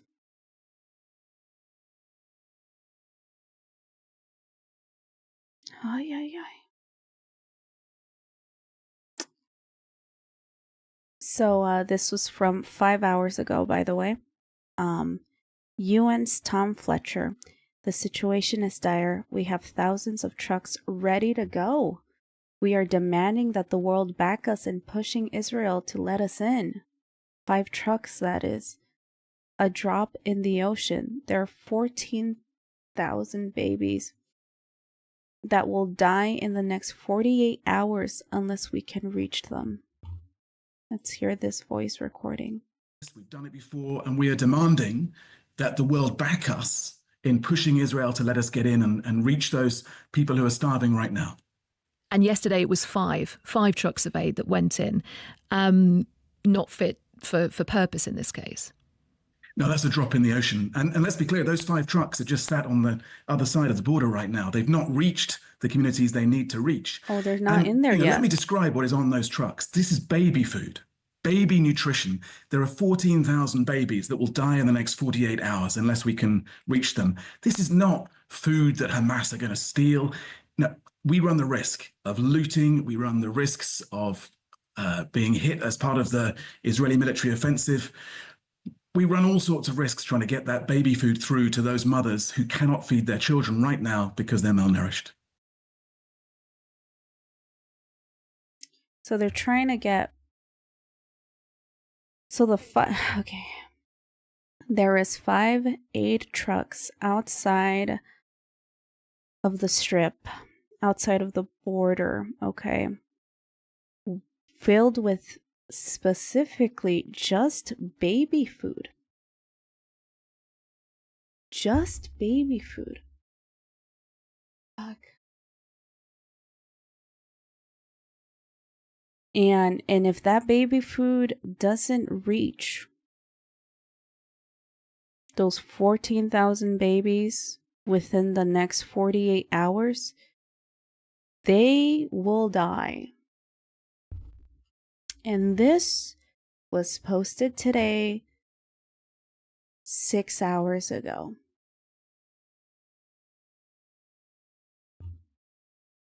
Bear witness to that. Forced starvation.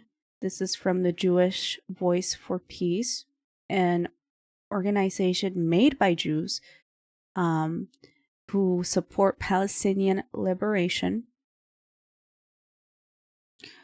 Forced starvation, unrelenting bombings, attacks on healthcare. These are all tactics that the Israeli government is using to carry out its latest escalation of its ongoing Nakba, the genocide of Palestinians in Gaza. Okay, and you guys can follow this organization and read the rest of this thread. But I am running out of time here, so I'll try to move as quickly as possible. So there's a strategy of conquest. Hassan read everything that I was going to read, actually. They read the same thing that I wanted to read. This whole thing right here.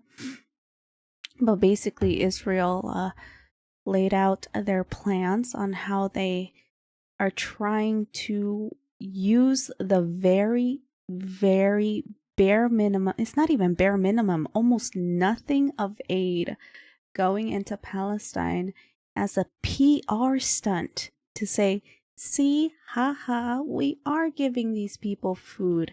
Now give us more money, give us more weapons to kill them. That's what Hassan read. But basically, right here, let's read how America is backing this up.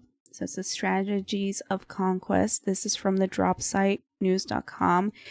I'll just post the link to this article in here for those who are interested in reading the whole thing.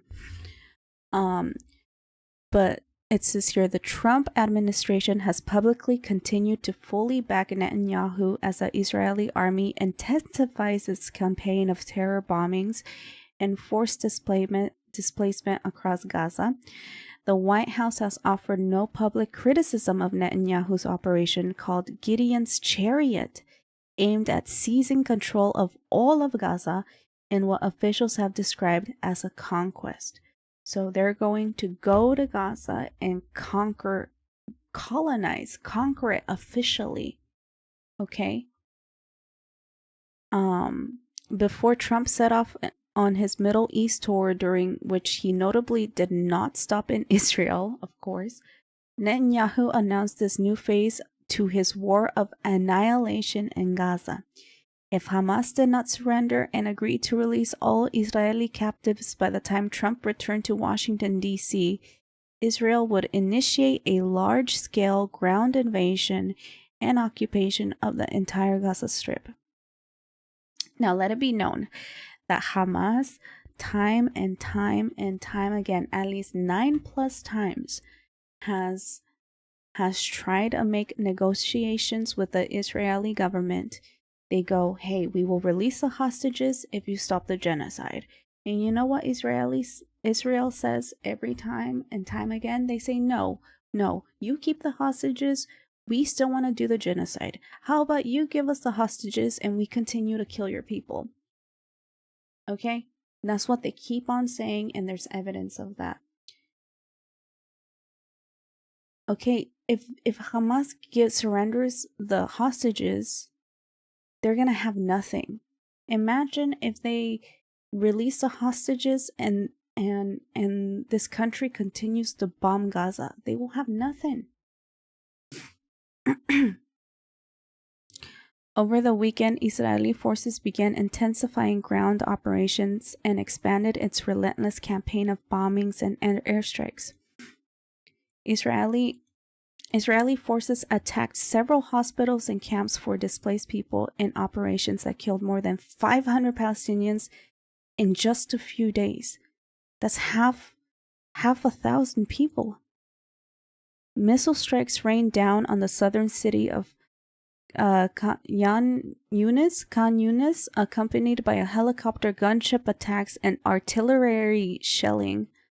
On Monday, Israel issued sweeping forced evacuation orders in the south, including the entire governorate of Khan Yunis, that forced panicked residents to grab what they could and flee to the sites Israel has previously designated as safe zones, including al-Mawasi, which the Israeli military then later attacked, again tricking them into going to these places just to kill them.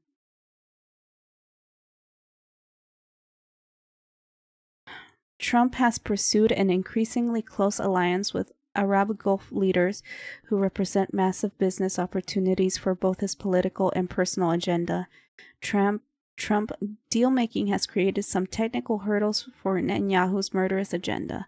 While the rulers of these states did not publicly demand that Trump impose a ceasefire or intervene to halt Netanyahu's genocidal march, reports indicate that they did privately urge him to act swiftly to resume aid shipments to Gaza and to utilize U.S. influence to compel Netanyahu to halt the genocide. No, the leaders are literally not doing everything in their power to stop the genocide. And that's why we must keep on talking about it. We must keep protesting. We must keep on boycotting companies like McDonald's, like Pizza Hut, like Disney, and amongst other that is on the BDS list, that are literally giving thousands, hundreds, millions of dollars to Israel to kill these people. Okay, and the link is in the chat if you guys want to read that. Hassan already read this, but basically what was being said during this meeting fucking today at 1 a.m. My time is that they want to give Gaza just enough. Gaza aid is just enough to avoid war crimes. Okay, a PR stunt. They're gonna give the bare minimum. A few bakeries distributing pitas, a daily portion of cooked food. Citizens in Gaza will get a pita and a plate of food, and that's it. It allows the world to continue providing us with international protection. We are annihilating everything that remains in the strip.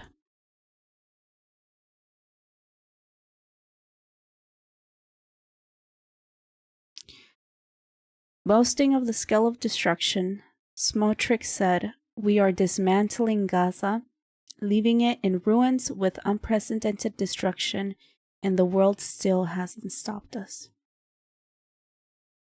That's what he's saying in here. ותרופות לאוכלוסייה בעזה, שום דבר מזה לא יגיע לחמאס. צה"ל פועל מאז אתמול עם 5 אוגדות ברצועת עזה בעוצמה שלא נראית בראשית המלחמה. והפעם השיטה המבצעית שונה לחלוטין ממה שהיה. Where's that quote? Where's this evil quote? כל המלחמה ייצג קו תקיף שמסרב לעצור ולהיכנע ודורש להמשיך עד הניצחון. כמי שלא חשוד בגמגום מול מי שדוחקים בנו להיכנע. כמי שסופג ביקורת ונעצות ויודע גם להתעמת מהיום הראשון עם הפיקוד הבכיר של צה"ל, ואתם כולכם ליוויתם אותי בשנה וחצי האחרונות. כמי שהוביל את הדרישה לחדול מהאיוולת של העברת הסיוע לחמאס, וכמי שהוביל באופן מעשי את השינוי באופן חלוקת הסיוע. וגם כן, כמי שיש לו אין ספור בני משפחה מקרבה ראשונה, שלוחמים בעזה ולא חשוד חלילה שהוא מוכן לסכן אותם בצורה מיותרת.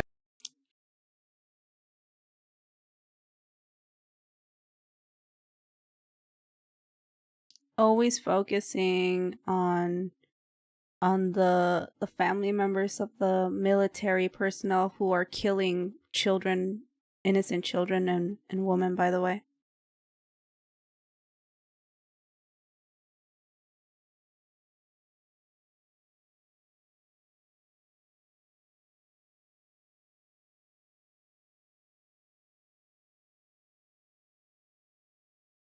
I'm trying to find that quote here.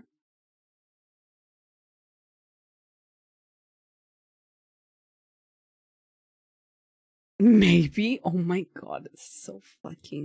Would I want to avoid the need to bring aid into Gaza Strip altogether?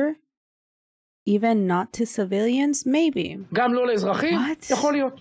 אני מבין מאוד את הכעס. אני מבין מאוד את כאבי הבטן שכולנו כאזרחים מרגישים.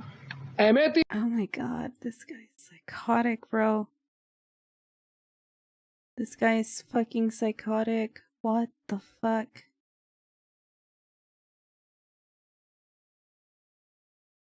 Right here, there's the quote. There it is, I found it. We are dismantling, and I will read, I'm gonna read what he's saying for those who can't read the captions right now. But this is what he's saying. We are dismantling Gaza and leaving it in ruins with unprecedented destruction in the world. The world has not stopped us. This is him saying that. They try to stop us, they are not succeeding. Do you know why they're not succeeding? Because we are navigating wisely and responsibly, and we will continue to do so. Jesus fucking Christ. They're flaunting it. He's so horny to just fucking murder people, bro.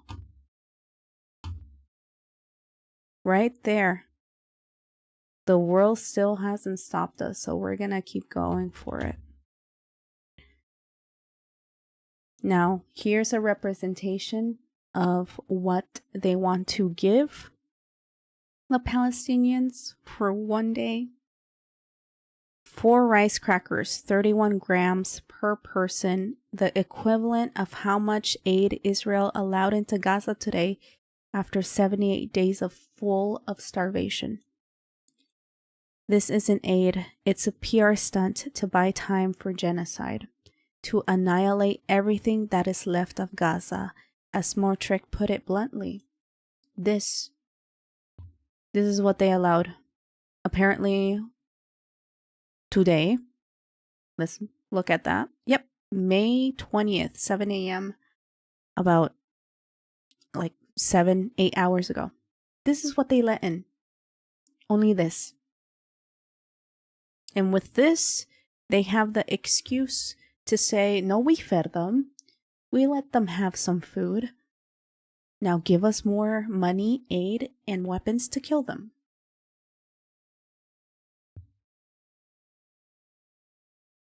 Evil. Evil.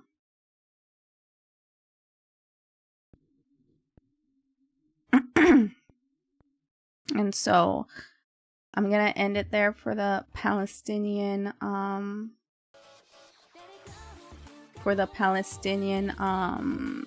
update. I went over 15 minutes, and I'd like to talk go to my next topic, which is actually reflecting on gender norms. So yeah, I hope whoever was listening, they were able to learn something new and also be updated about what's going on in Palestine right now. Right now, apparently, to reflect again what's going on, they're using a PR stunt right now, flaunting that they're going to give as little as possible aid to those in Palestine, just to have an excuse to get more aid into killing them. Okay, this is what entered today, and this is going to be used as a reason to kill Palestinian people. So again, I urge people to boycott. I urge people to talk about this if you ever get the chance to. And if you're brave enough, I urge people to go out there and protest. Because these people need us more than ever, okay? They need us more than ever, and we can't just sit around and be like, oh, well, it is what it is. No, it fucking isn't. It is what it is because you want it to be that way. And we as human beings have the capacity to not be complicit in genocide and to not let another Holocaust happen, okay? Do it in your own way, but at least do something, okay? So for me, it's talking about it on my streams at least once a week.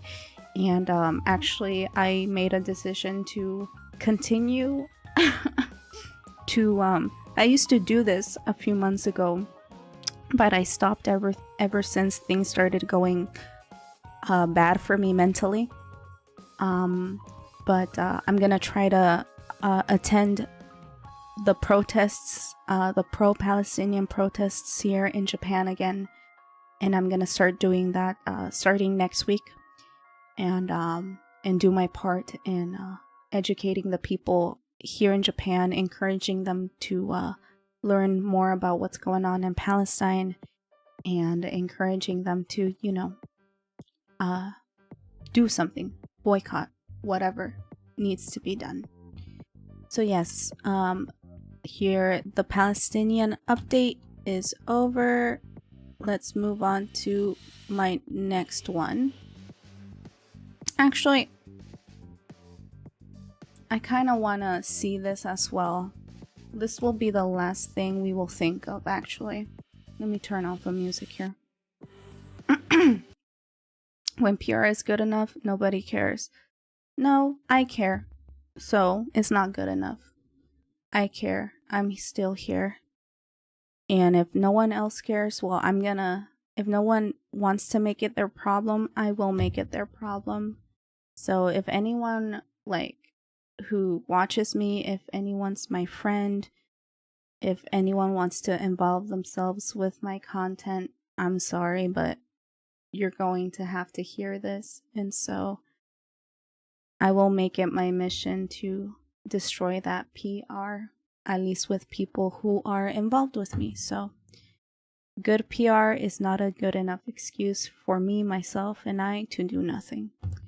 I don't know if you guys know who Miss Rachel is, but she is a famous children entertainer. I don't know if on YouTube or on outside of YouTube, but she's one of the rare famous people out there who has been speaking out for the Palestinian people, especially Palestinian children.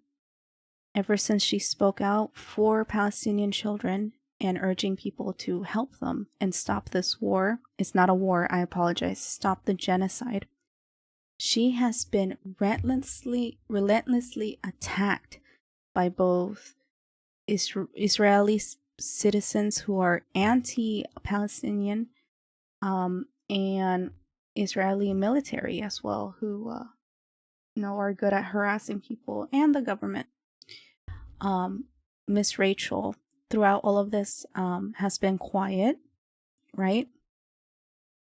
After she was made it publicly known that she is pro-Palestinian, she's pro-Palestine. I haven't heard from her much because she was getting harassed very badly. Well, I've been hearing from her again, and she literally went to meet Palestinian children who survived and were able to escape Gaza, were able to escape Palestine. So let's read what this caption says. It says, "It is just unbelievable that," I can't say that word on Twitch, but you guys can read it, "and Israel fully attacking to Miss Rachel just because she said children shouldn't be murdered and starved. This kind of rotten state and ideology never existed before Israel." No, it did.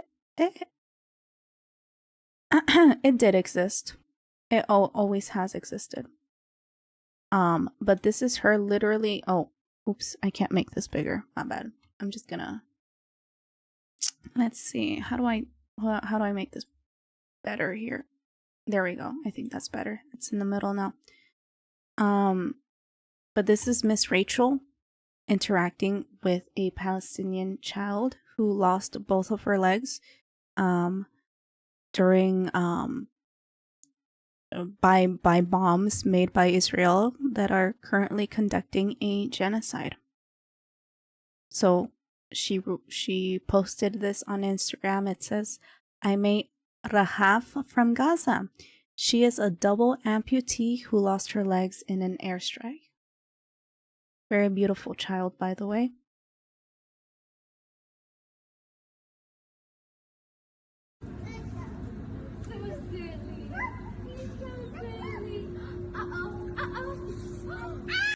She has the best laugh. She falls a lot, but she gets right back up again, ready to play.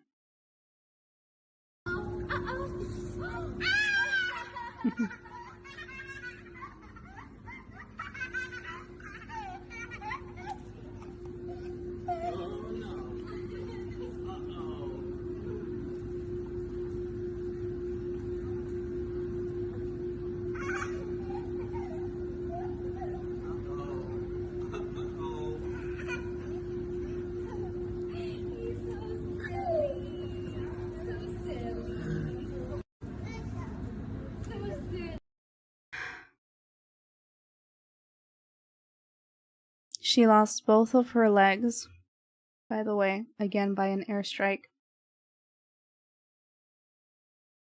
For what?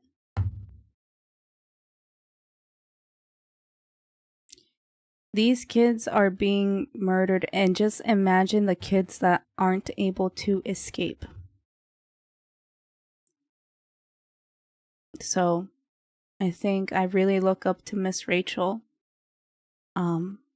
for sticking to her convictions of protecting children and letting the world know that what's happening in Gaza is wrong. Because we need to protect the smiles of children. She's so adorable, smart, loving, and precious. All kids in Gaza deserves to have the chance she now has. And many of them don't have that chance. And it's up to us to do something about it. So I hope you guys can always remember that.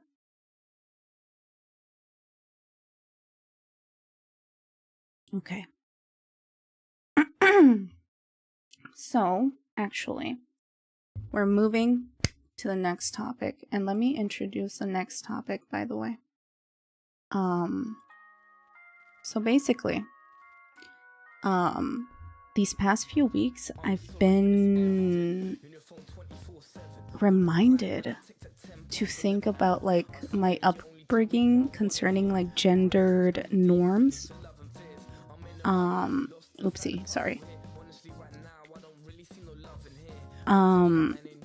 So basically, to long story short, my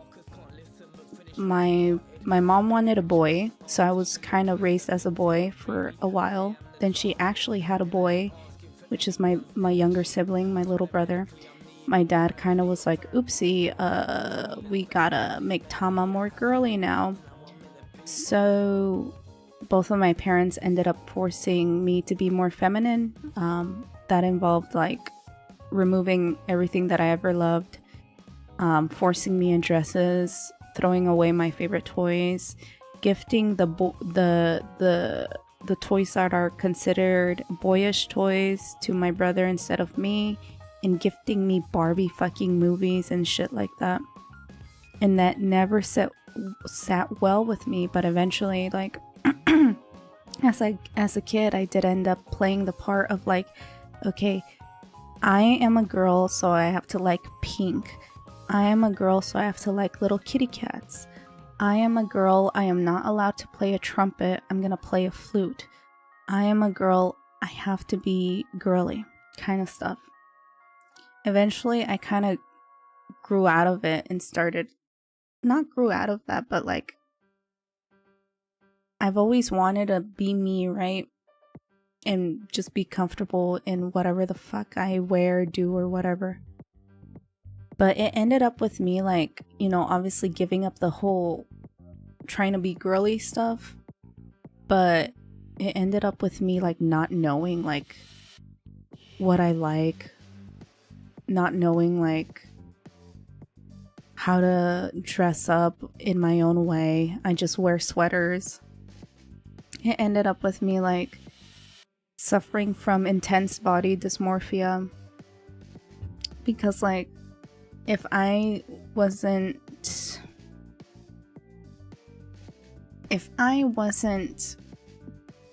I don't know, attractive, right? Like, it was a huge deal, especially for my family.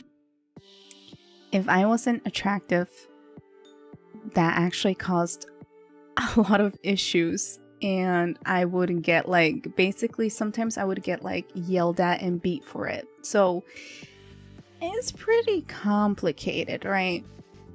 And there has been clips from a specific anime. It seems like it's a shonen anime. And it has this character where they are... I don't know much of the character, by the way, but it seems like this character identifies as a boy, and they enjoy cross-dressing. Now, I don't know if they're trans, though.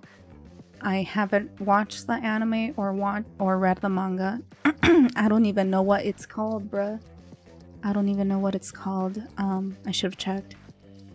But I saw the scene of this character. Actually, this character has been getting a lot of hate on Twitter from, like, you know, the loser right-wingers who think that anything woke is bad, right? And I've been seeing, like, a lot of hate of this character. And for me, when I saw this character, I was like, ooh, pretty. Like, ooh, I like this. And a specific scene circulating about this character's background popped out, and I was watching it, and then I was like, oh my god, if only I was given the same chance as this specific character, I feel like I would have been way happier than I am now, like, in terms of, like, expressing myself and just being myself. Oh my god, my neighbor is so angry. I literally feel like I'm not talking loud, though. I feel like I'm not talking loud. Shut up. I feel like I'm louder when I play video games. What's going on? Okay. I'm gonna try to whisper again. I'm gonna try to whisper again, y'all. Fuck. Shit. Why are the walls so thin here, bro?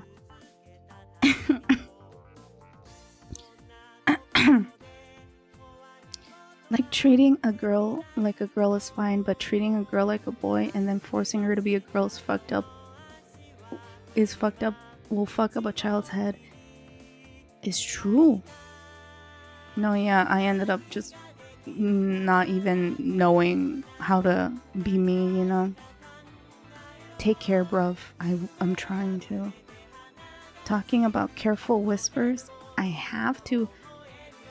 It's just like, when I'm too loud, this fucker like starts like stepping hardcore on the floor, which sucks.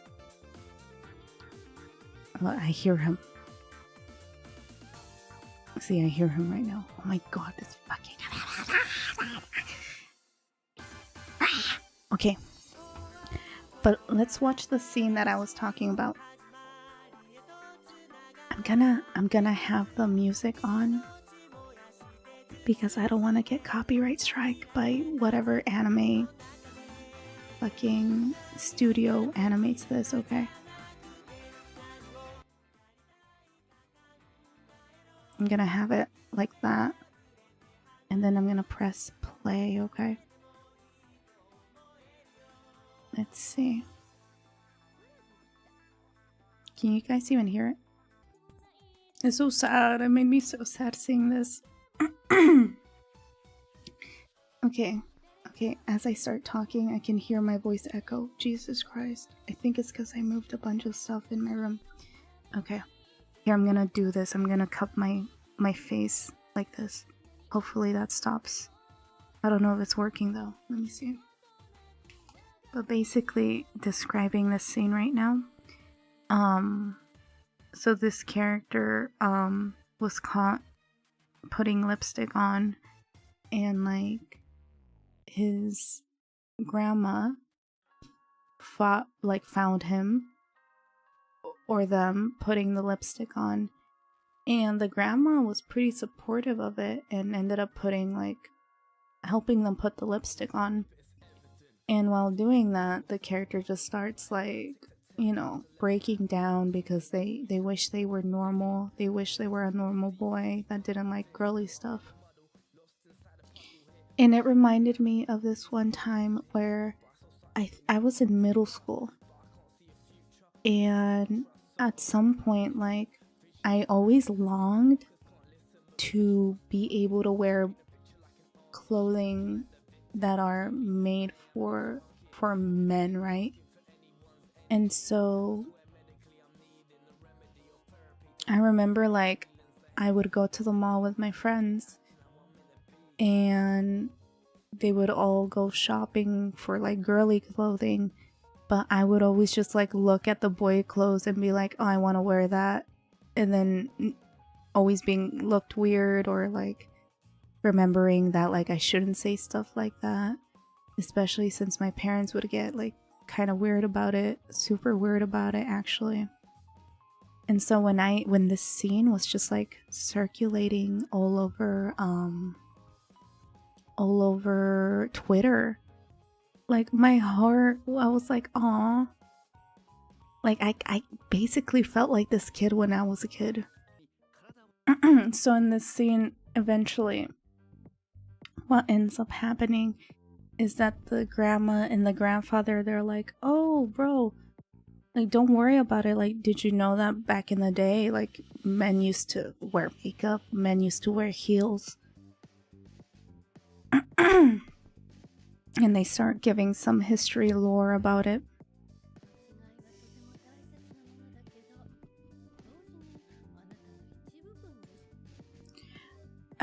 And this is really, if you think about it, this is it's a huge step for Japan to be representing LGBTQ themes like this mainstream. I feel not only in anime, but especially in a shonen, because I have a feeling this is a shonen anime. It gives me the vibes of that, and so I feel like it's a right step towards the right direction in normalizing these things. And I really like how gentle the grandparents were in trying to make this child not feel excluded for wanting to do things differently. Sorry, I hear my neighbor. Oh my god. I watched this and I was like, damn. I wish my parents were cool like that. Fuck. Like, and the thing is, I wanted to see this experiment actually. This experiment done 7 years ago. I believe in Australia. I don't even know. Or is it in Britland? I can't remember. Wait, let me read chat by the way. Oh, hi, my princess. It's a sad comedy how people care so much about you trying to be yourself and they think it's bad. I have never had this problem personally, but I know people who have. Sympathy is a strong aura that we should all have. Real fact, ancient Babylon, they used to black or dark paint. They used black or dark paint nails to showcase their class. Yeah, we are all emos. Yurete, yukanda. I'm losing my voice. But I wanted to watch this this experiment actually, on how these like gendered norms are forced, basically. Drink water, you dehydrated bitch! True.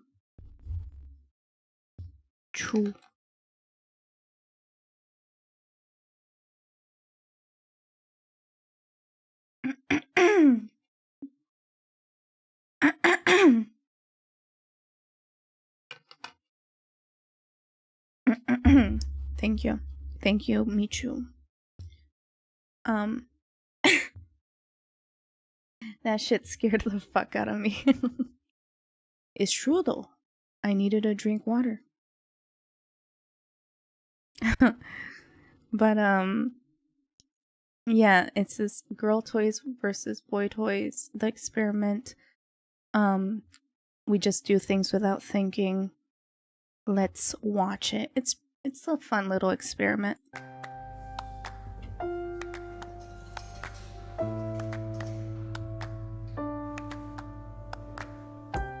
Oh, you can't even see. Boys toys? How much are gender differences created by the way we treat boys versus girls?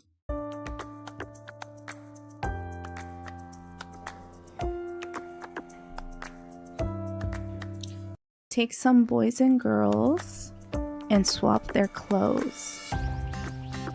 Marnie becomes Oliver and Edward becomes Sophie. Give them some toys and volunteer adult to play with and see what happens. She'll go for the dolly. There's a good girl.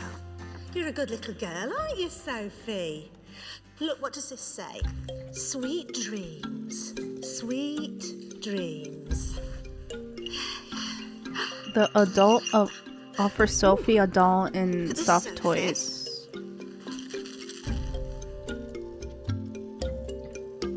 Okay. Mate. Let me read that. Not the toys that teach spatial awareness. Chotto mate. Okay, so she gives her soft and girly toys. Not the toys that teach spatial awareness or physical confidence. Meow meow. I think she liked that pink dolly the best. If I were to tell you actually that Sophie is Edward, does that change anything? I maybe thought, oh, this is a little girl, so I have to give her little girl things. Solo. Men hugely dominate careers prizing math, spatial awareness, and physical confidence. Hello. Hello. Hello. Are boys born better at these? Hello. Is it nature or is it nurture? What's that one do? Is that a robot? What about this? You like that one? What does this one do? Oliver. You've gone for, you could say, boy toys for this boy. Possibly in my subconscious, but for me, I was just going for what was around me, but then perhaps my subconscious was automatically playing a trick on me that I was... If I tell you that he is actually a girl. Really? Yes. Oh, wow. That's really interesting. I suppose it's because of the stereotype. And then that changed your behaviour towards the child. It did. And your behaviour was quite it directive. Did. 1, 2, 3. So when children play spatial awareness games frequently, their brains change physically within just 3 months. Do you want to see my robot? She's picked up the robot, the car, the puzzle game. I think she's been much more physical in handling the child than the other adults have been with girls. The biases were shown by both male and female volunteers. That really astounded me because I thought that I was somebody that had a really open mind. Surprise. So I automatically went for the pink fluffy toy because I said it was a girl, so I was sort of stereotyping. I've always thought I was rather more open-minded than that, and I would think, you know, these are children's toys, whatever the gender. It will make me think the next time I'm with a child, so my niece or my nephew, to make sure that I am actually being sort of fair and equal with all of them, and just giving each child an opportunity to just be whoever they are. Yes, giving a child the opportunity to be whoever they are. And I just realized this is from BBC, and I hope they don't copyright strike me. Yaba. But yeah, it's like, so this is just like gender norms, right?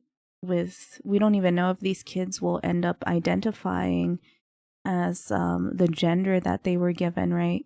Maybe some of them might become transgender, or not become, but realize that they're trans, and will want to be the gender that they identify it as. Stuff like this, like, you know, the simplicity of like putting each gender in a category can have long-lasting effects,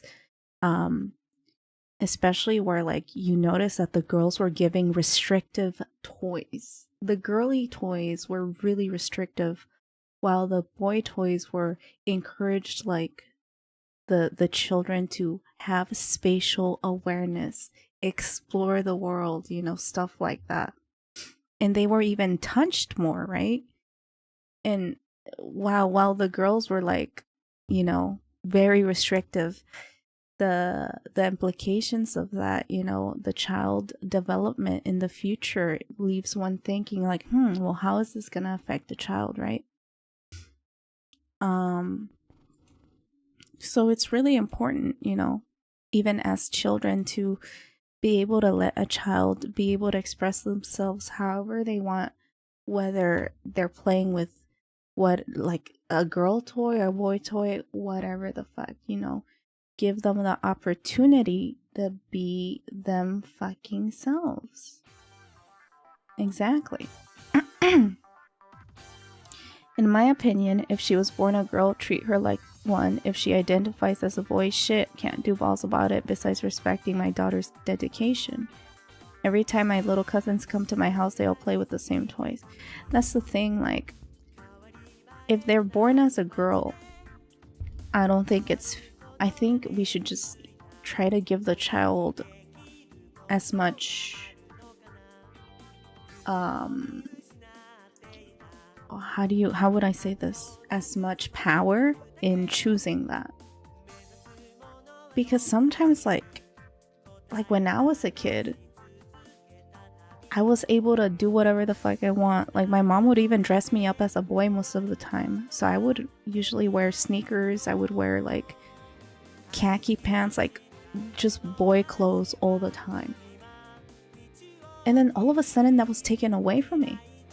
Like I was forced in dresses and I would literally like be screaming and hating it and stuff like, ugh, Jesus. And then I was brainwashed for a while until I just like was too tired to be pulling off this whole act of like being girly. But it left me being hollow. Like I can't enjoy the things I want to enjoy because I feel like I'm doing something bad. I have no drip, which is a goddamn shame.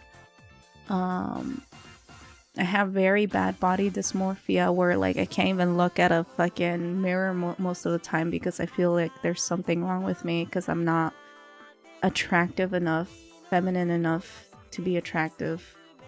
So it's really rare for me to feel like confident in my looks and stuff. Despite me like trying to be me, I can't. It like stunted that whatever chemical in my brain that allows me to express myself.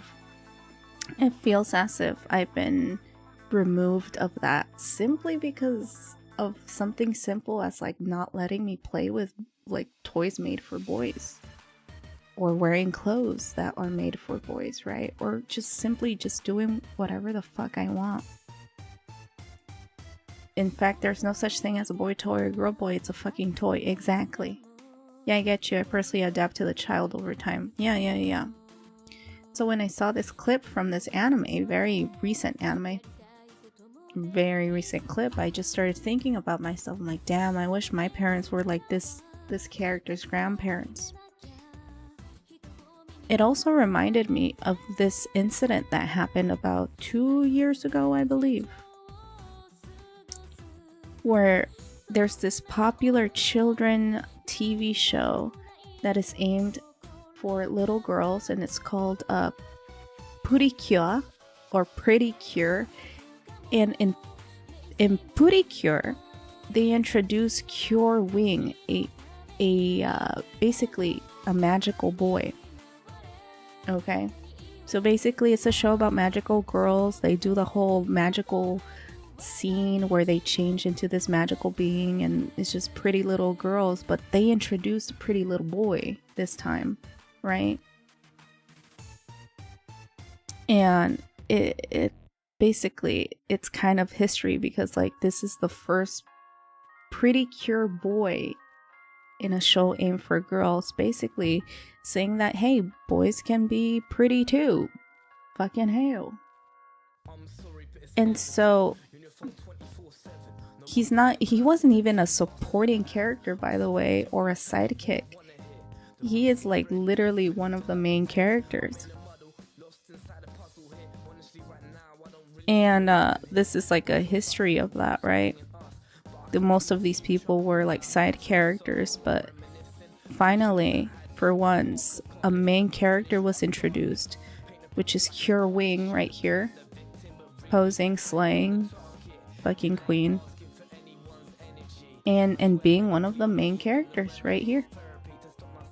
Now, I got reminded of this because 2 years ago in fucking Japan, a very tragic story that actually hit home for me, right? It hit home for me because of my upbringing. This was on August 30th, 2023. Not just for girls, Precure's first magical boy schools toy company. Let me see if I can make this bigger or smaller. Let's go back here. It's not fitting on screen. There we go. I read the story and I was like fucking devastated, bro. It reminded me of what happened to me as a child. Okay, the Spider-Man fucking incident. And I'm not even gonna talk about the Spider-Man incident because I always talk about it. And that's how traumatized I am from the Spider-Man incident. All I ever wanted to be is fucking Spider-Man, and I can't believe I wasn't allowed to be Spider-Man, bruh. I can't fucking believe it. But basically, since they introduced the first magical boy as one of the main characters in Pretty Cure, there was this event in Japan where you could go dress up as your favorite character and do a photo booth of your favorite character. This is made for children. Children can participate in this. Well, 2 years ago, a young boy couldn't dress as his favorite pre-cure character, okay? And the story went viral on Twitter. The social media backlash sent the toy company scrambling. Everyone in Japan was fucking pissed at this, including myself. But basically, the Pretty Cure franchise has always targeted Japanese girls. The show's original tagline in Futari wa Pretty Cure was "Girls want to rampage too." Basically, let's see. What? Wait. I'm just reading this. Wait, what? It's giving like a history of Pretty Cure. What the fuck is this? For Star Twinkle Pretty Cure 2019. Toei animation producers pleaded with Bandai Namco to allow the introduction of Cure Soleil, a Mexican-Japanese Cure, and still the only main team Cure with brown skin in the franchise? Her merchandise showed gaps in what Bandai Namco was willing to do for diversity, with some goods making her skin orange and others white. They whitewashed her? Oof. Oh no. Well, I didn't know there was a Mexican-Japanese Cure. What? I want to see though. What the fuck? I've never seen that before. There's Mexican rap in Japan. Yaba. Let me put Pretty Cure. I want to see.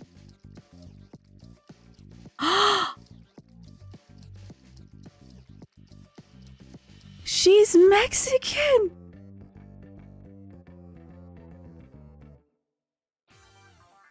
Bro.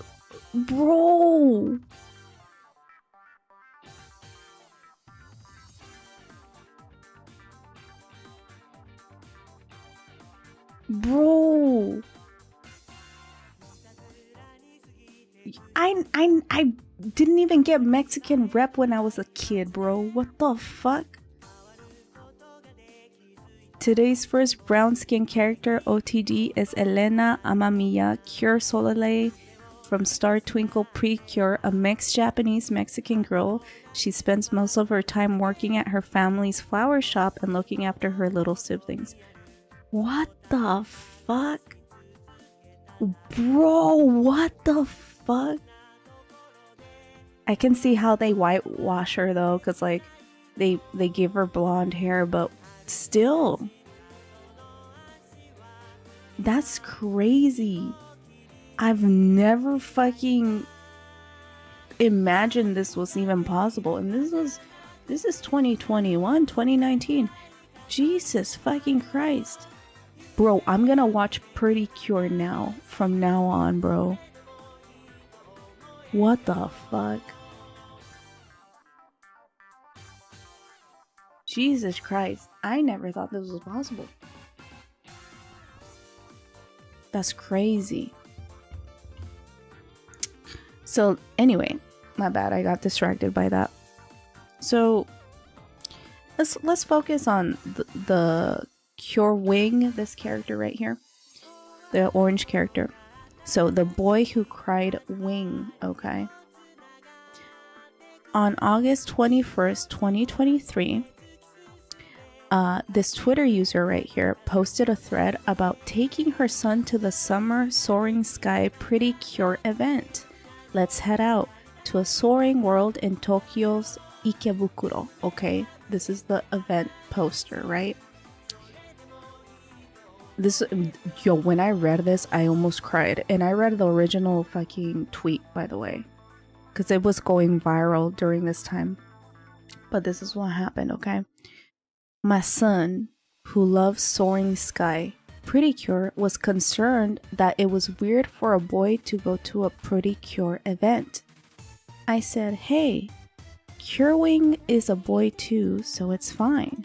Which is this orange character, right? And so we set off. However, the transformation corner lacked just Curewing's costume. So my son sobbed, went to color a picture, and then we went home. I'm saddened. The transformation corner was a photo shoot area where children could try on a pre-tomb and take pictures as their favorite cure.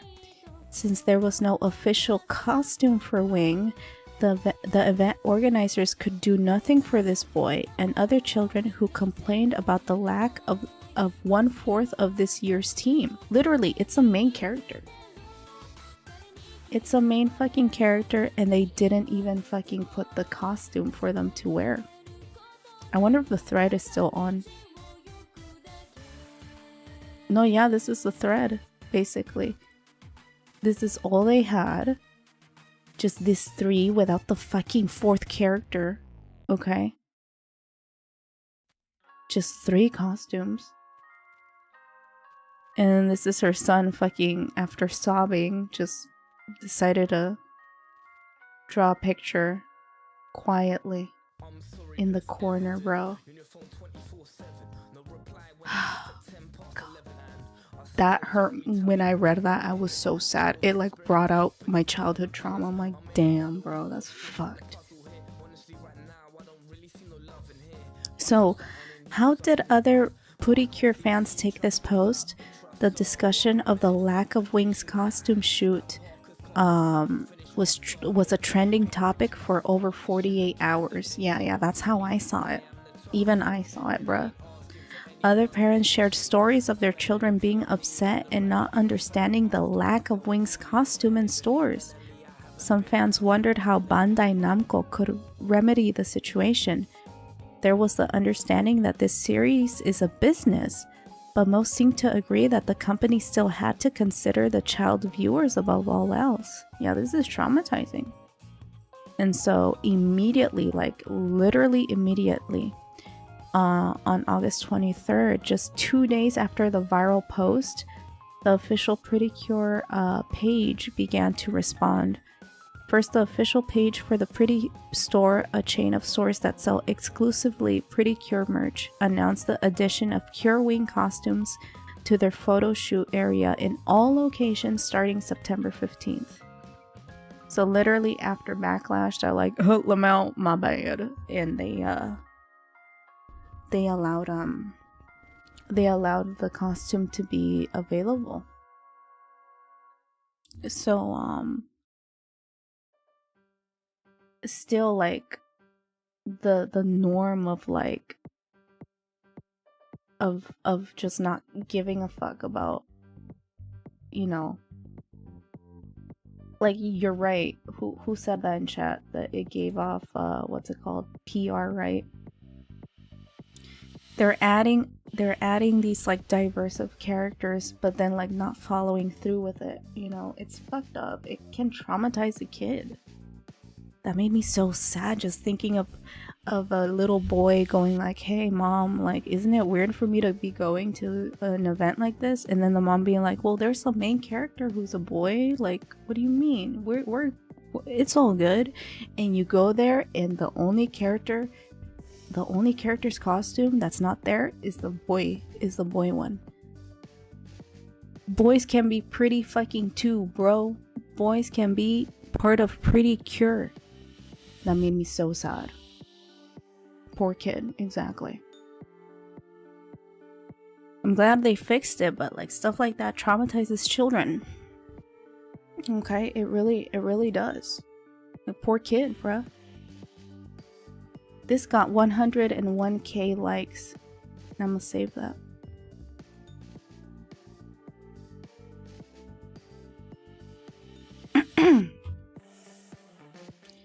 Here's the gay character for you guys to look at minutes later. No, you can cosplay that character, because fuck you. Well, just because you... It depends, right? It's not like... You don't have to be gay to dress up how you want. You don't have to be straight to dress up how you want, okay? The whole point is to... It's not about sexuality. It's just about being able to express yourself. So it's not necessarily that this character was gay. It's more like this character's a boy and they wanted they're a main character and can be pretty. That's it. That's all it is. Like, people can enjoy whatever they want. They could do that, but I don't think that was like the whole point of this, right?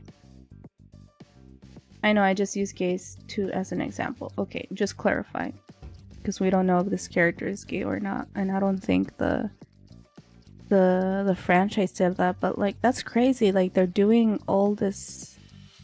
They're doing so much to be more exclusive, right? And then doing something shitty like that and not including the character in an event as big as that is kind of fucked up. It's fucked up. So let me exit this.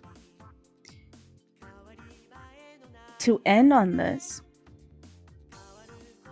because I got reminded of this, right? And the thing is, I met one of the first graders in elementary school, right? I'm doing what's it called? Like, I'm introducing myself to the new little first graders. So there's first graders that just joined our schools, and I'm introducing myself as the English teacher, and I teach them every month. And so one of the boys came up to me. It was a really weird day. Everyone was calling me mom for some reason. They wanted me to be their mom. I've never been called that by a child, but anyway, that's a different story.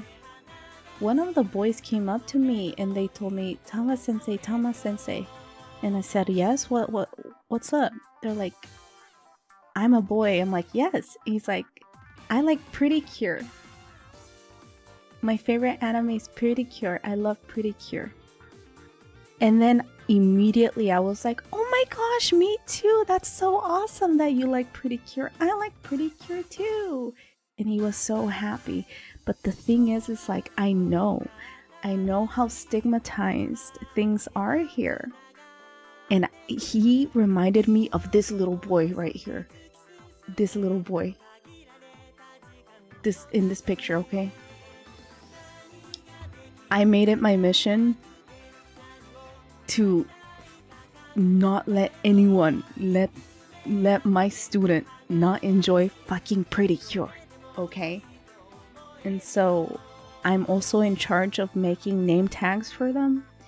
And I decided to put Pretty Cure characters on all the name tags, by the way, not just his, all the name tags, all of them. Usually I decorate it with like different anime characters. So I have like Luffy on there. I have other characters, but I also added Pretty Cure characters. That way that kid can, have something that he likes, and no one can like make fun of him for it because everyone's gonna have the same character on their name tags. And I was like, no, I must protect this boy and not let them be treated like this boy in this picture right now, for liking Pretty Cure. God damn it. Yep.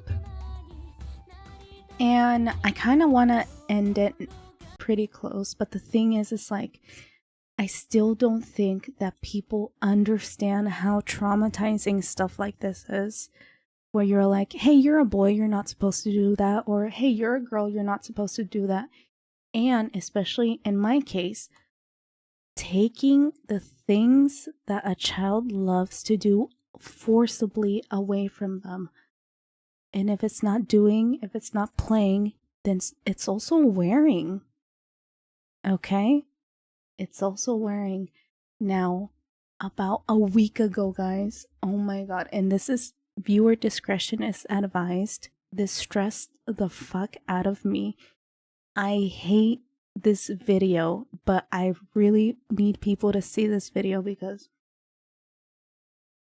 it's literally like people don't understand how cruel adults can be towards children simply because they think they're doing something that's right, and in the end they're just like traumatizing a poor fucking child.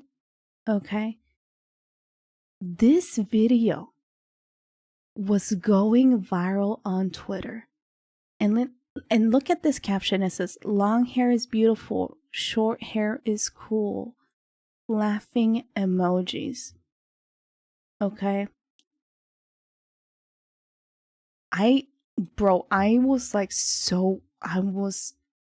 This video stresses the fuck out of me. I think I almost cried watching this. This was evil, bro. Absolutely evil. Okay? Absolutely evil. But basically, again, viewer discretion is advised. If you guys don't like seeing children cry, you've been warned. But basically, this is a boy, and this boy's parents took them to go get their hair cut off forcibly. And this video is a child basically suffering because they're getting their hair forcibly cut because it's too long, and long hair is for girlies, I suppose. And in this video, everyone's just laughing at him. Everyone's just acting normal while they're torturing this poor child, okay? Look at this. Oh my god, I can't. This is...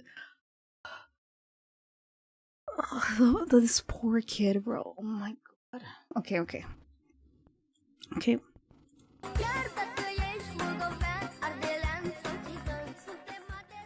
I don't know if it's copyrighted, but look at this look at him. Look at him suffering. Everyone's just laughing at him. Look at this.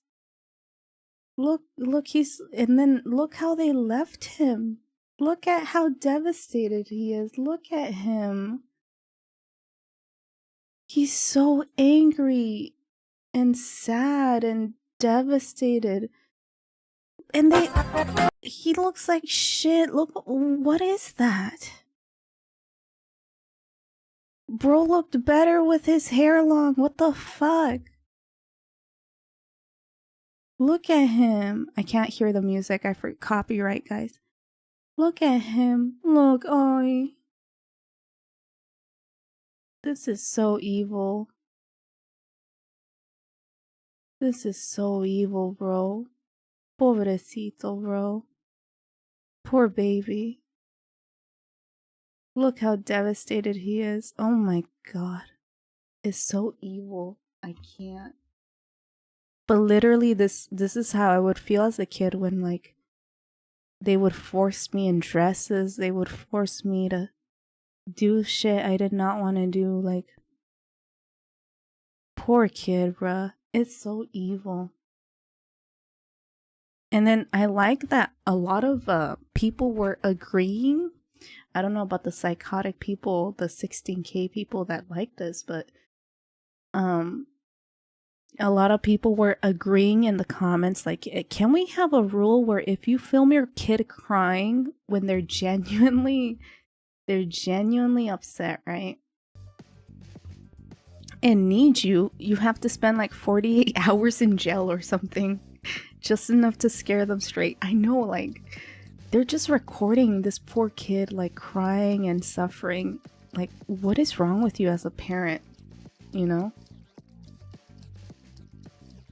It doesn't matter if it's a boy or a girl, the kid didn't want it cut off.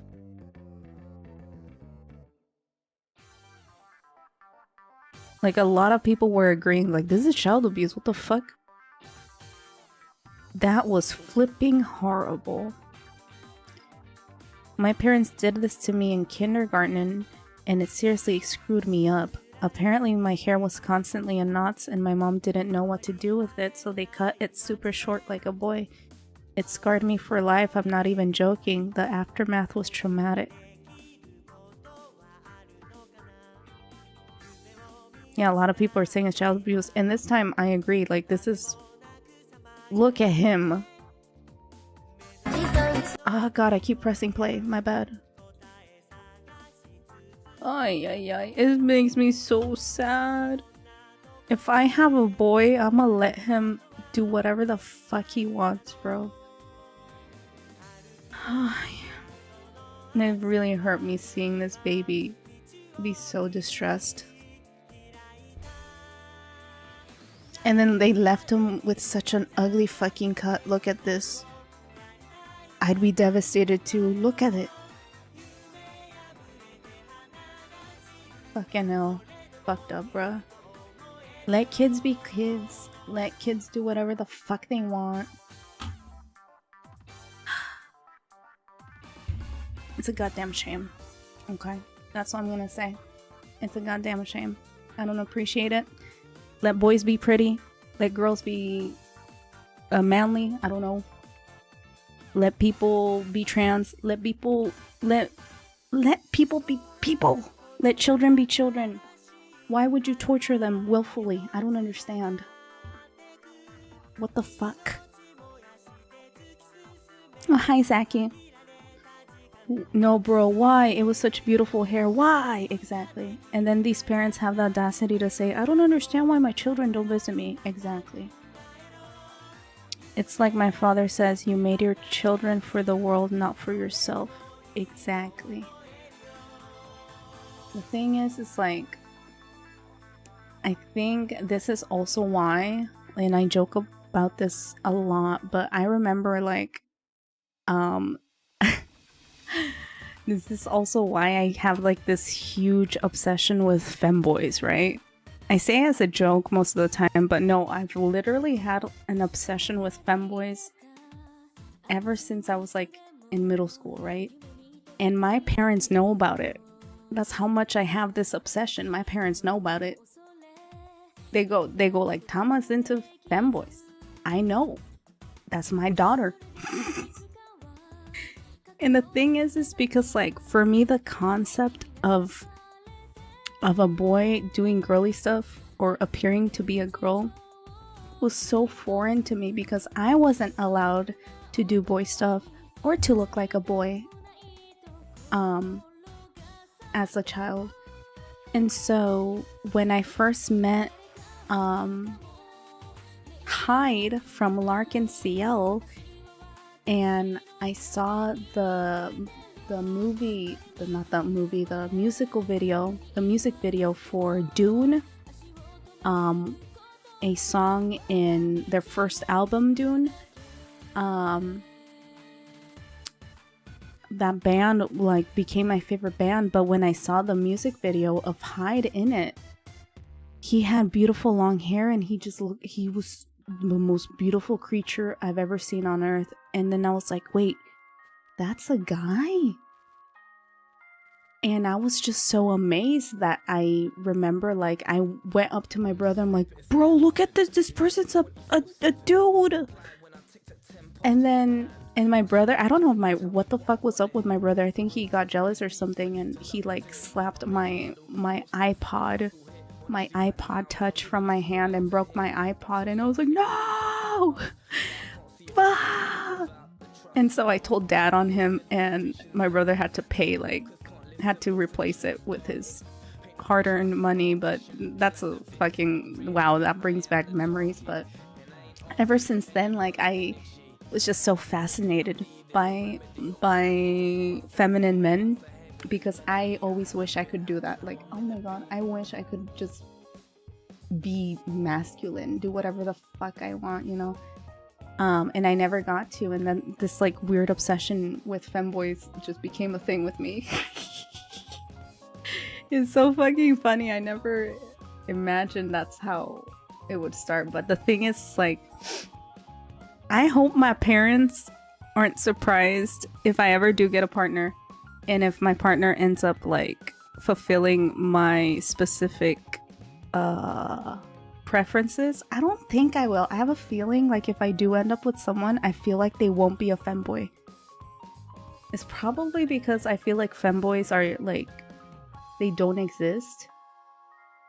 I feel like because I've never seen one IRL, I've just seen them in media, so I feel like they're like fairies, you know. I feel like they only exist in fairy tales or something, or in the media or whatever the fuck. But my parents better not be fucking surprised if I do bring like a femboy home. I'll be like, hey bro, this is my partner, what's up?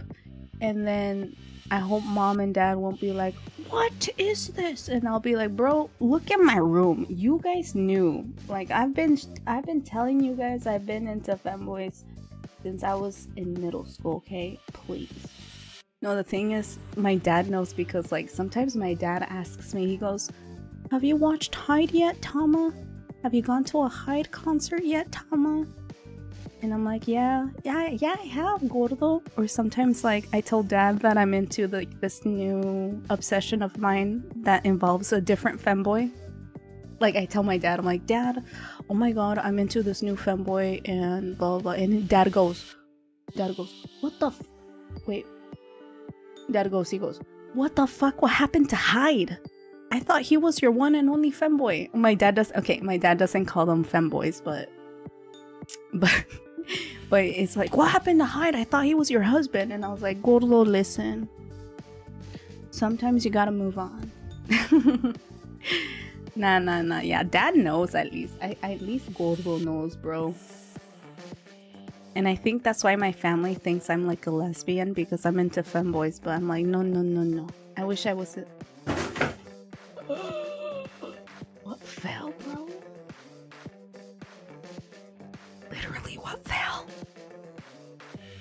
Oh shit. I was talking about femboys way too much. That my wall fell off. Let me check. Wait, give me a sec. I'm whispering now because I bet you my neighbor's pissed. Shit.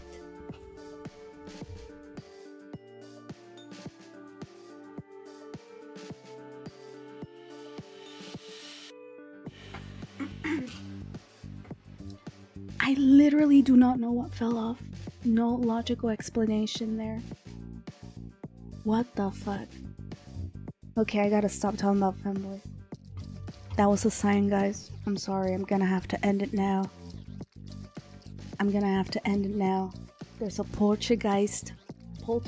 How do you say that? Poltergeist? Whatever. Yeah. Lamau. That was TamaTalks. I'll see you guys tomorrow, by the way.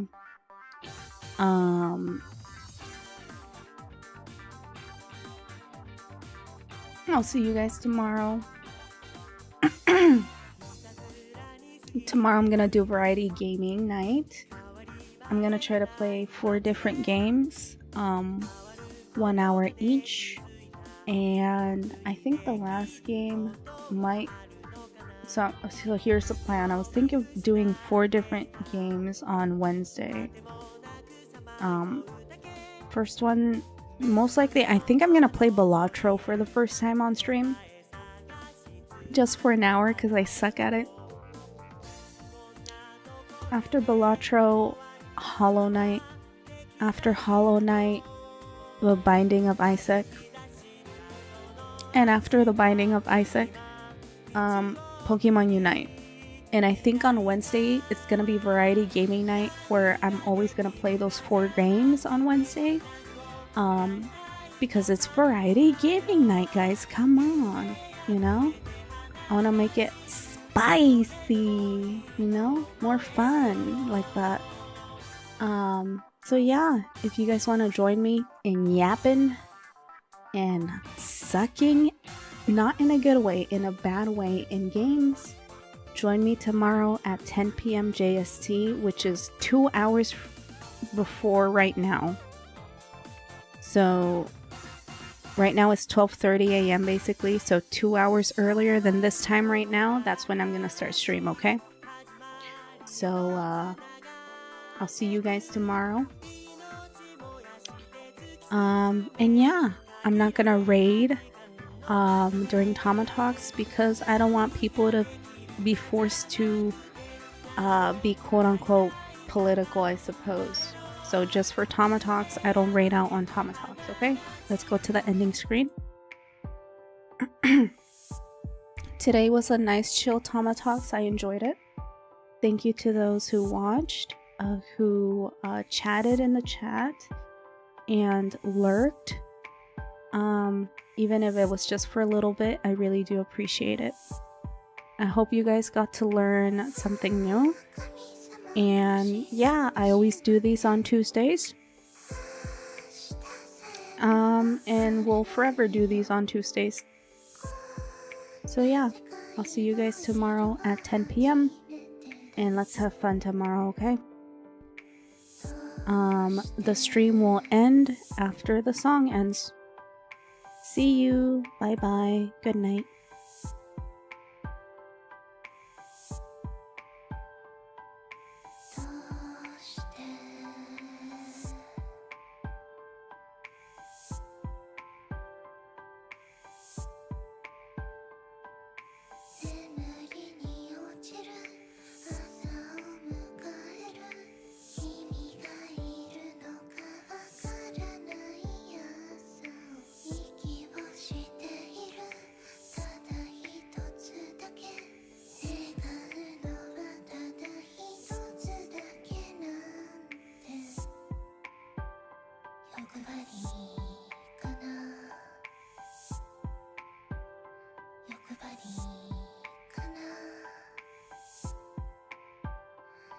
Ready?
してるからいな